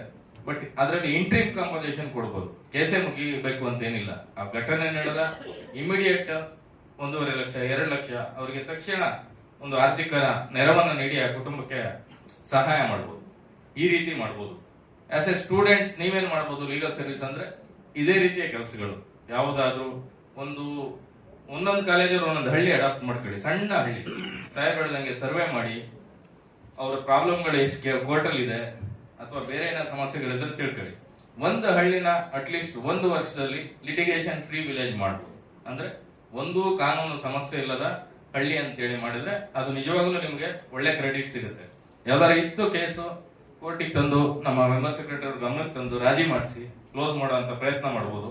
ಹಾಗೆ ಅವರಿಗೆ ಸರ್ಕಾರದಿಂದ ದೊರೆಯಬೇಕಾದ ಹಲವಾರು ಸೌಲಭ್ಯಗಳನ್ನ ಅವರಿಂದ ಅರ್ಜಿ ಪಡ್ಕೊಂಡು ಸಂಬಂಧಪಟ್ಟ ಇಲಾಖೆಗೆ ನಮ್ಮ DLS ಎದ್ರು. ಯಾಕೆಂದ್ರೆ ನ್ಯಾಯಾಧೀಶರೇ ಉಸ್ತುವಾರಿ ಇರೋದ್ರಿಂದ ನಮ್ಮಿಂದ ಯಾವುದೇ ಸರ್ಕಾರಿ ಇಲಾಖೆಗೆ ನಿರ್ದೇಶನ ಕೊಟ್ಟ ತಕ್ಷಣ ಕೆಲಸ ಆಗುತ್ತೆ. ಯಾವ್ದಕ್ಕೋಸ್ಕರ ಈ ಲೀಗಲ್ ಸರ್ವಿಸಸ್ ಮಾಡಿ ನಾವೆಲ್ಲ ಬಂದು ಮಾತಾಡ್ತಿದೀವಿ, ನಿಮ್ಗೆಲ್ಲ ಗೊತ್ತಿರೋ ಹಾಗೆ ಜಡ್ಜಸ್ ಬಗ್ಗೆ ಒಂದು ನಾಣ್ಣುಡಿ ಇದೆ, A judges mouth shall be shut and years should be open ಅಂತ. ನ್ಯಾಯಾಧೀಶರು ಮಾತಾಡಬಾರ್ದು, ಬರೀ ಕೇಳಿಸ್ಬೇಕು ಅಲ್ವಾ? ನಿಮ್ಗೆ ಒಂದ್ 2-3 ಗಂಟೆ ಕೇಳಿಸಿದಕ್ಕೆ ಸ್ವಲ್ಪ ಏನೋ ಬೋರ್ ಅನ್ಸ್ಬೋದು. ನಾವು ಬೆಳಗ್ಗೆ 11 ಗಂಟೆ ಕೊಡ್ತಾರೆ, ಸಂಜೆ 5:45 ದಿನ ಕೇಳ್ತೀವಿ ಆರ್ಗ್ಯುಮೆಂಟ್. ಬೆಳಗ್ಗೆಯಿಂದ ಸಂಜೆವರೆಗೆ ಲಾಯರ್ ಏನ್ ಹೇಳ್ತಾರೆ ಕೇಳಬೇಕು ನಾವು. ಯಾಕೆ ಅಂದ್ರೆ ನ್ಯಾಯವನ್ನ ಕೊಡ್ಲಿಕ್ಕೋಸ್ಕರ. ಹಾಗಾಗಿ ನಮ್ಮ ದೇಶ ಈಗ ಬಹಳಷ್ಟು ಮುಂದುವರಿತಾ ಇದೆ. ಯಂಗ್ ಇಂಡಿಯಾ ಅಂತ ಕರಿತಾ ಇದೀವಿ. ಇಡೀ ಪ್ರಪಂಚದಲ್ಲೂ ಎಲ್ಲೂ ಇಷ್ಟು ಯಂಗ್ ಜನರೇಷನ್ ಇಲ್ಲ. ಹೆಣ್ಣು ಮಕ್ಕಳು ಬಂದು ದುಡಿತಾ ಇದಾರೆ, ಮಕ್ಕಳುಗಳು ದುಡಿತಾ ಇದಾರೆ. ಒಂದೊಂದು ಮನೆಯಲ್ಲಿ 3 to 4 persons ಆರ್ ಅರ್ನಿಂಗ್. ಮೊದ್ಲು ಇರ್ಲಿಲ್ಲ, ಜಾಯಿಂಟ್ ಫ್ಯಾಮಿಲಿ 20 ಜನ, ವರ್ಷಕ್ಕೆ ಒಂದ್ ಬೆಳೆ ಬೆಳೆದ್ರೆ 3 ತಿಂಗಳಿಗೆ ಆರಾಮಾಗಿ 9 ತಿಂಗಳು ಎಲ್ಲ ದೊಡ್ಡ ವಾಡೆ ಮಾಡಿ ಎಲ್ಲ ಕೂಡಿ ಇಟ್ಟು ತಿಂತಾ ಇದ್ರು. ಈಗ ಬಹಳಷ್ಟು ಮುಂದುವರೆದಿದ್ದೇವೆ. ಎಲ್ಲರ ಕೈಲಿ ಮೊಬೈಲ್ ಇದೆ, ಇಂಟರ್ನೆಟ್ ಇದೆ. ಅಂದ್ರೆ ನಾವು ಇನ್ಫಾರ್ಮೇಶನ್ ನಮ್ ಕೈಲೇ ಇದೆ. ಆದ್ರೆ ಇನ್ನೂ ಬಹಳಷ್ಟು ಜನಕ್ಕೆ ಸೇವೆಗಳು ಲಭ್ಯ ಆಗಿಲ್ಲ. ಉಚಿತ ಸೇವೆಗಳಿದೆ, ಕಾನೂನಲ್ಲೂ ಅಷ್ಟೇ. ಸಾಹೇಬ್ ಹೇಳ್ದಂಗೆ ನಾವೀಗ lawyers legal aid defence counsel ಏನ್ ಅಪಾಯಿಂಟ್ ಮಾಡಿದೀವಿ, ಅವ್ರಿಗೆ 80,000 ಸಂಬಳ ಕೊಡ್ತಾ ಇದೀವಿ ತಿಂಗಳಿಗೆ. ಇನ್ನೊಬ್ಬರಿಗೆ ಡೆಪ್ಯೂಟಿಗೆ 45,000 ಕೊಡ್ತಾ ಇದೀವಿ. ಯಂಗ್ ಲಾಯರ್ಸ್ಗೆ ತಿಂಗಳಿಗೆ 25,000 ಸಂಬಳ ಕೊಡ್ತೀವಿ. ನೀವೆಲ್ಲ ಲಾಯರ್ ಆಗೋರು ಮುಂದೆ ಅಲ್ಲಿಗೆ ಜಾಯ್ನ್ ಆಗ್ಬೋದು. ವಿತಿನ್ 3 years ಆಫ್ ಪ್ರಾಕ್ಟೀಸ್ ಇದ್ರೆ 25,000 ಪರ್ ಮಂತ್ ಕೊಡ್ತಾ ಇದೀವಿ. ಮತ್ತೆ ಅವ್ರು ಪ್ರಾಕ್ಟೀಸ್ ಮಾಡಂಗಿಲ್ಲ, ಪ್ರೈವೇಟ್ ಪ್ರಾಕ್ಟೀಸ್ ಇಲ್ಲ, ನಮ್ಗೆ ಕೆಲಸ ಮಾಡ್ಬೇಕು. ಕೋರ್ಟಲ್ಲೇ ಆಫೀಸ್ ಮಾಡಿಕೊಟ್ಟಿದೀವಿ. ಇಷ್ಟು ಫ್ರೀ ಆಗಿ ಯಾರಿಗೆ ಸಿಗುತ್ತೆ ಅವಕಾಶ? ಒಬ್ಬ ಜೈಲಲ್ಲಿರೋ ವ್ಯಕ್ತಿಗೆ ಸಂಪೂರ್ಣ ಉಚಿತ. ಈವನ್ ಸಿವಿಲ್ ಕೇಸಲ್ಲಿ ₹1 ಫೀಸ್ ಕೊಡೋಂಗಿಲ್ಲ, ಲಾಯರ್ ಫೀಸ್ ಕೊಡೋವಾಗಿಲ್ಲ. ಅಷ್ಟೊಂದು ಉಚಿತ ಸೇವೆ ಇದೆ. ಅದು ಜನಗಳಿಗೆ ಇನ್ನೂ ಅರಿವಿಲ್ಲ, ಅದರ ನೆರವನ್ನ ಪಡ್ಕೊಳ್ತಾ ಇಲ್ಲ. ಇತ್ತೀಚೆಗೆ ನಮ್ಮ ಶೆಜರಿ ಶೆಟ್ಟಿ ಸಾಹೇಬರು ಮೊದಲೇನಿತ್ತು, ಕೋರ್ಟ್ ಫೀಸು ನಮ್ಮ ಸ್ಟೇಟ್ ಅಥಾರಿಟಿಗೆ ಬರೋದು, ಅಲ್ಲಿಂದ ನಾವು ದುಡ್ಡು ಕಳಿಸ್ತಾ ಇದ್ವಿ, ದುಡ್ಡನ್ನ ಕೋರ್ಟ್ ಫೀಸ್ ಕಟ್ತಾ ಇದ್ರು. ಈಗ ಮೊನ್ನೆ ಅವರು ಗೌರ್ಮೆಂಟ್ಗೆ ಮೂವ್ ಮಾಡಿ ಕೋರ್ಟ್ ಫೀಸೇ ಕಟ್ಟೋಗಿಲ್ಲ ಅಂತ ಮಾಡಿಸಿದ್ದಾರೆ. ಡೈರೆಕ್ಟ್ ಆಗಿ ಕೇಸ್ ಫೈಲ್ ಮಾಡಬಹುದು. ಯಾಕಂದ್ರೆ ಕೆಲವು ಕೇಸ್ಗಳಲ್ಲಿ 1 ಲಕ್ಷ 2 ಲಕ್ಷ ಕೋರ್ಟ್ ಫೀ ಇರುತ್ತೆ. ಅದನ್ನ ಸಂಪೂರ್ಣ ಉಚಿತ. ಅದರಲ್ಲೂ ನಿಮ್ಗೆ ಗೊತ್ತಿರೋ ಹಾಗೆ ವುಮೆನ್ ಆದ್ರೆ ಎಷ್ಟು ಇನ್ಕಮ್ ಇದ್ರು ಫ್ರೀ ಲೀಗಲ್ ಏಡ್ ಇದೆ. ಚಿಲ್ಡ್ರನ್ಗಿದೆ, ವರ್ಕ್ಮನ್ಗಿದೆ, SC ST ಅವ್ರಿಗಿದೆ. ಇದೆಲ್ಲ ಅವ್ರಿಗೆ ಅರಿವಿರಲ್ಲ. ಹಾಗಾಗಿ ನೀವು as a last student who will be becoming a social engineer. ಸಮಾಜವನ್ನ ಕಟ್ಟುವುದು ನಮ್ಮ ಕೆಲಸ. ಜನರು ನೀವು ಎಷ್ಟು ಅವೇರ್ನೆಸ್ ಕ್ರಿಯೇಟ್ ಮಾಡ್ತೀರಾ ಅಷ್ಟು ಸೊಸೈಟಿ ಆರ್ಡರ್ಲಿ ಆಗಿರುತ್ತೆ. ನಾವು 25-30 ವರ್ಷದ ಹಿಂದೆ ನೋಡಿದ ಸೊಸೈಟಿಗೂ ಇವತ್ತಿಗೂ ಬಹಳಷ್ಟು ಬದಲಾಗಿದೆ. ಜನಗಳು ಓಡಾಡಕ್ ಭಯ ಪಡೋ ಪರಿಸ್ಥಿತಿ ಇತ್ತು, ರೌಡಿಸಂ ಇತ್ತು, ಗಲಾಟೆಗಳಿತ್ತು. ಈಗ ಬಹಳಷ್ಟು ಕಡಿಮೆ ಆಗಿದೆ. ಎಲ್ಲ ಕಡೆ ಆರೋಪಿಗಳನ್ನ ಹಿಡಿಯೋದು ಸುಲಭವಾಗಿದೆ. ಡಿಜಿಟಲ್ ಎವಿಡೆನ್ಸ್ ಇದೆ.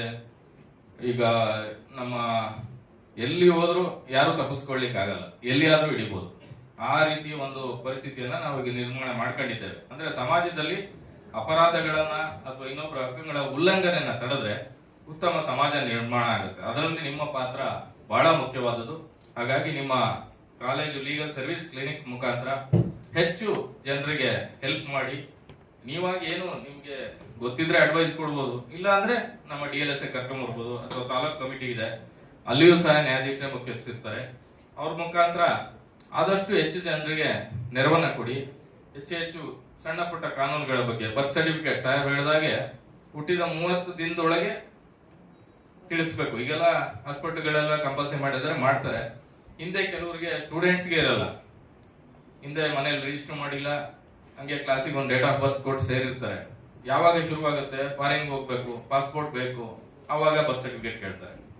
ಆಗ ನೀವು ಕೋರ್ಟ್ಗೆ ಹಾಕಿ ತಗೊಳಕ್ ಹೋದ್ರೆ ಇಲ್ಲಿ ಕೆಲಸ ಸಿಕ್ಕಿರುತ್ತೆ, ವೀಸಾ ಆಗಿರುತ್ತೆ, ಬರ್ತ್ ಸರ್ಟಿಫಿಕೇಟ್ ಇಲ್ಲ ಅಂದ್ರೆ ವೀಸಾ ನಿಮ್ಗೆ ಕೊಡೋದೇ ಇಲ್ಲ. ಆಗ ಕೋರ್ಟ್ಗೆ ಹಾಕಿ ಪಡೆದುಕೊಳ್ಳಬಹುದು. ಕೋರ್ಟ್ಗೆ 1 ವರ್ಷ ಕಳೆದ್ರೆ 30 ಡೇಸ್ ಒಳಗೆ ಫ್ರೀ ಎಂಟ್ರಿ ಮಾಡ್ತಾರೆ. 30 ಡೇಸ್ ಟು 1 year ಪೆನಾಲ್ಟಿ ಇದೆ, ಒಂದು ಮಿನಿಮಮ್ ಇದೆ, ಮಾಡ್ತಾರೆ. 1 year ದಾಟಿದ್ರೆ you have to file a petition before the magistrate, then it has to be registered. ಹಾಗಾಗಿ ಅದ್ರ ಬಗ್ಗೆ ಅವೇರ್ನೆಸ್ ಕೊಡಿಸಿ. ಡೆತ್ ಅಷ್ಟೇ, ಡೆತ್ ರಿಪೋರ್ಟೇ ಮಾಡಲ್ಲ, ಆಮೇಲೆ ಬರ್ತಾರೆ ಖಾತೆ ಬದಲಾಯಿಸ್ಕೋಬೇಕು, ತಂದೆ ಹೆಸರಿಂದ ಡೆತ್ ಸರ್ಟಿಫಿಕೇಟ್ ಇಲ್ಲ. 1 year ಆದ್ರೆ ಕೋರ್ಟ್ಗೆ ಬರಬೇಕು. ಅದರಲ್ಲಿ ಒಂದು ನಮ್ಮ ಹೈಕೋರ್ಟ್ ಡಿಸಿಷನ್ ಇದೆ, ಕೋರ್ಟಿಗೆ ಬಂದ ಮೇಲೆ it has to be published in 2 newspapers. ಅದು ತುಂಬಾ ಕಾಸ್ಟ್ಲಿ ಆಗುತ್ತೆ, 10-15 ಸಾವಿರ ಬೀಳುತ್ತೆ. 2 ನ್ಯೂಸ್ ಪೇಪರ್ ಪಬ್ಲಿಷ್ ಮಾಡ್ಬೇಕು ಆ ಕೇಸ್ ಬಗ್ಗೆ, ಯಾರಾದ್ರೂ ಅಬ್ಜೆಕ್ಷನ್ ಇದೆಯಾ ಅಂತ. ಆ ಒಂದು ಪರಿಸ್ಥಿತಿಯನ್ನು ತಪ್ಪಿಸ್ಬೋದು.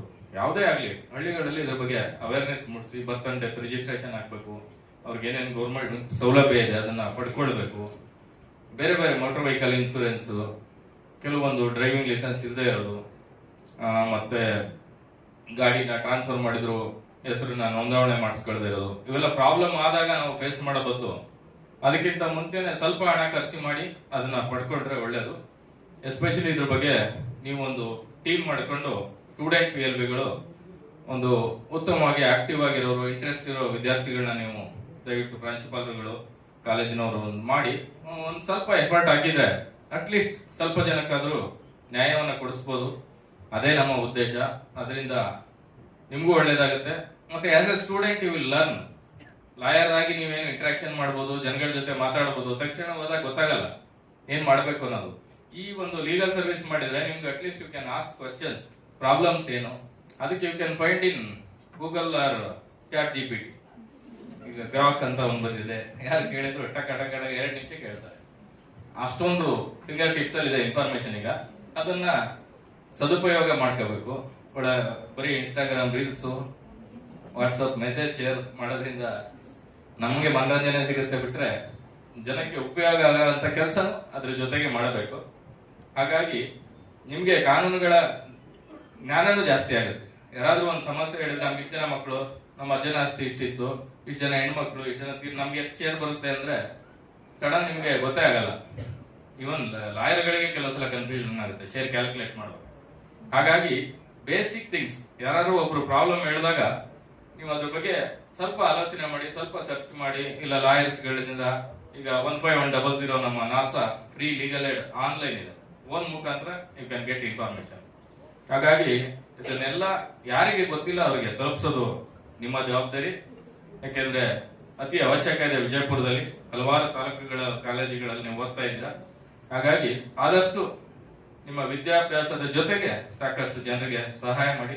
ಎಲ್ಲರಿಗೂ ಒಳ್ಳೆಯದಾಗಲಿ. All the best. Thank you. ಕಾನೂನು ಸೇವೆಗಳಲ್ಲಿ ಕಾನೂನು ವಿದ್ಯಾರ್ಥಿಗಳ ಪಾತ್ರವನ್ನು ವಿವರಿಸಿದ ಸಾಹೇಬರಿಗೆ ಧನ್ಯವಾದಗಳು. ಈಗ ವಿಷಯ ಮಂಡನೆ. ಶ್ರೀಮತಿ ಸನಾ ಕೌಸರ್ ಮುಗ್ಲೈ ಮೇಡಮ್ ಅವರು, ಸಹಾಯಕ ಪ್ರಾಧ್ಯಾಪಕರು, BLD ಕಾನೂನು ಶಾಲೆ ವಿಜಯಪುರ, ಇವರು ವಿಷಯ ಮಂಡನೆಯನ್ನು ನೀಡಲಿದ್ದಾರೆ.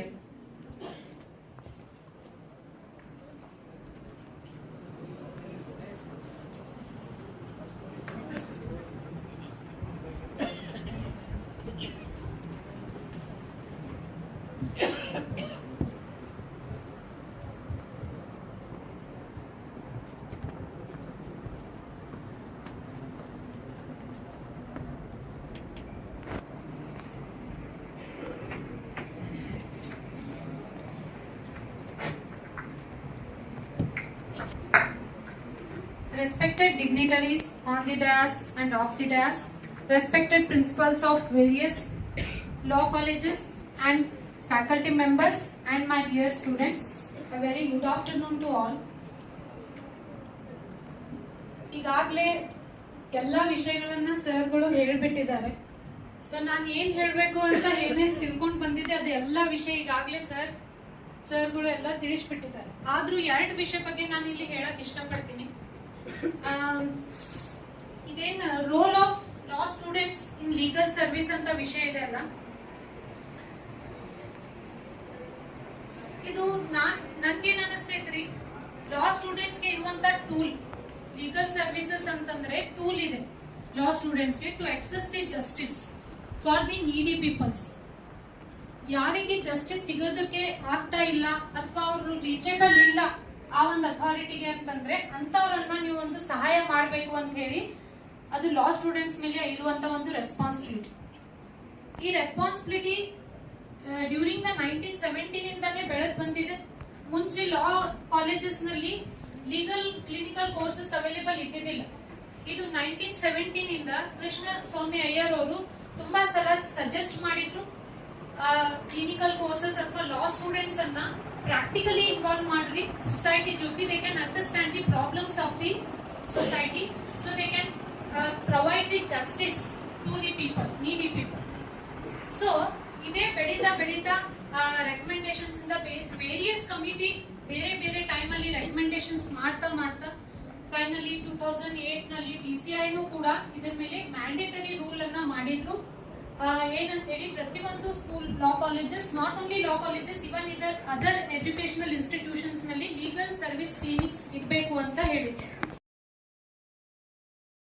ಪ್ರಿಯಾಂಬಲ್ ನಲ್ಲಿ ಒಂದು ಸ್ಟೇಟ್ಮೆಂಟ್ ಇದೆ, ಜಸ್ಟಿಸ್ ಸೋಷಿಯಲಿ ಎಕನಾಮಿಕಲಿ ಅಂತ ಹೇಳಿ, secure the justice socially economically. Socially ನಾವು ಜಸ್ಟಿಸ್ ಎಲ್ಲರಿಗೂ ಪ್ರೊವೈಡ್ ಮಾಡಬೇಕು. ಈ ಗೋಲ್ ಅನ್ನ ಮುಟ್ಟಿಸೋದಕ್ಕೆ ಎಲ್ಲಾರ್ದು ಒಂದು ಪಾತ್ರ ಇದೆ ಅಂತ ಹೇಳ್ಬಹುದು. ಸೊ ಇದೇ ರೀತಿಯಾಗಿ ಈ ಲೀಗಲ್ ಸರ್ವಿಸಸ್ ಕೋರ್ಸಸ್ ಸಂಬಂಧಪಟ್ಟಂಗೆ ಪ್ರಾಕ್ಟಿಕಲಿ ಕೋರ್ಸಸ್ ಅವೈಲೇಬಲ್ ಇರಬೇಕು ಅಂತ ಹೇಳಿ ಲಾ ಕಾಲೇಜಸ್ ನಲ್ಲಿ ಇಂಟ್ರೊಡ್ಯೂಸ್ ಮಾಡಿದ್ರು ಆಸ್ ಎ ಸಬ್ಜೆಕ್ಟ್ ತರ. ಏನ್ ಮಾಡ್ಬೇಕು ಅನ್ನೋದನ್ನ ಕ್ಲಿಯಾರಿಟಿ ಇದ್ದಿದ್ದಿಲ್ಲ. ಆ ಕ್ಲಿಯಾರಿಟಿಯನ್ನ ನಾಲ್ಸಾ ಕೊಡ್ತು by regulation act in the year 2011 ನಲ್ಲಿ ಒಂದು ಆಕ್ಟ್ ಬಂತು. ಏನಂತ ಹೇಳಿ ರೆಗ್ಯುಲೇಷನ್ ಆಕ್ಟ್ ಬಂತು regarding what the volunteer legal volunteer should be do in the villages and in the rural areas. ಈ ವಿಷಯ ಮೇಲೆ ರೂಲ್ಸ್ ಅಂಡ್ ರೆಗ್ಯುಲೇಷನ್ಸ್ ಗಳನ್ನ ಮಾಡಿದ್ರು. ಅಷ್ಟೇ ಇಲ್ಲಾರ್ದೇನೆ ಈ ಲೀಗಲ್ ಸರ್ವಿಸ್ ನಲ್ಲಿ ಏನೇನ್ ಇನ್ಕ್ಲೂಡ್ ಆಗಿರುತ್ತೆ ಅಂತ ಅಥವಾ ಏನೇನ್ ಕಂಪೋನೆಂಟ್ಸ್ ಇದರಲ್ಲಿ ಇರುತ್ತೆ ಅಂತಂದ್ರೆ litigations, as sir was telling, pre litigation ಇದೆ, ಆಲ್ರೆಡಿ ಫೈಲ್ಡ್ ಆಗಿರುವಂತ ಕೇಸಸ್ ಇರಬಹುದು, ಅಥವಾ ಲೀಗಲ್ ಅವೇರ್ನೆಸ್ ಕ್ಯಾಂಪ್ಸ್ ಗಳನ್ನ ಅವೇರ್ನೆಸ್ ಕ್ಯಾಂಪ್ಸ್ ಗಳನ್ನ ಮಾಡೋದಾಗಿರಬಹುದು. ಅದೇ ಇಲ್ಲಾರ್ದೇನೆ ಸ್ಟ್ರೀಟ್ ಪ್ಲೇಸ್ ಮಾಡೋದಾಗಿರಬಹುದು. ಅದರ ಜೊತೆಗೆ alternative dispute resolution solutions mechanisms ಗಳನ್ನ ಅಡಾಪ್ಟ್ ಮಾಡ್ಕೊಳ್ಳೋದು. ನಾನು ಈ ಅಲ್ಟರ್ನೇಟಿವ್ ಡಿಸ್ಪ್ಯೂಟ್ ರೆಸೊಲ್ಯೂಷನ್ ನಲ್ಲಿ ಒಂದೇ ಪಾಯಿಂಟ್ ಅನ್ನ ತಗೊಂಡು ಇಲ್ಲಿ ಹೇಳೋದಕ್ಕೆ ಇಷ್ಟಪಡ್ತೀನಿ. ಅದು ಏನಂತಂದ್ರೆ PIL ಒಂದು ವೆರಿ ವೈಟಲ್ ಅಥವಾ ವೆಪನ್ ಆಗಿದೆ, ಸ್ಪೆಷಲಿ ನೀಡಿ ಮತ್ತೆ ಕಷ್ಟದಲ್ಲಿ ಇರುವಂತ ವ್ಯಕ್ತಿಗಳಿಗೆ. ಯಾಕಂದ್ರೆ ಇಡೀ ಒಂದು ಜನರಿಂದ ಹಿತಾಸಕ್ತಿಗಾಗಿ ನಾವು ಯಾರಾದ್ರೂ ಒಬ್ರು ಅವ್ರ ಪರವಾಗಿ ಕೇಸನ್ನ ಹಾಕಬಹುದು ಅನ್ನುವಂತ ವಿಷಯನ ಎಲ್ಲರಿಗೂ ಗೊತ್ತಿರುವುದಿಲ್ಲ. Okay, so specially rural areas ನಲ್ಲಿ ಇಂಡಸ್ಟ್ರಿಯಲ್ ಡೆವಲಪ್ಮೆಂಟ್ ಆಗೋದ್ ಕಾರಣದಿಂದ ಬಹಳಷ್ಟು ಎನ್ವಿರಾನ್ಮೆಂಟಲ್ ಪೊಲ್ಯೂಷನ್ ಆಗೋದ್ರಿಂದ ಫಂಡಮೆಂಟಲ್ ರೈಟ್, ಸ್ಪೆಸಿಫಿಕ್ಲಿ ಆರ್ಟಿಕಲ್ 21 ಅವ್ರದ್ದು ವೈಲೇಷನ್ ಆಗ್ತಾ ಇರುತ್ತೆ ಅಂತ ಹೇಳಿ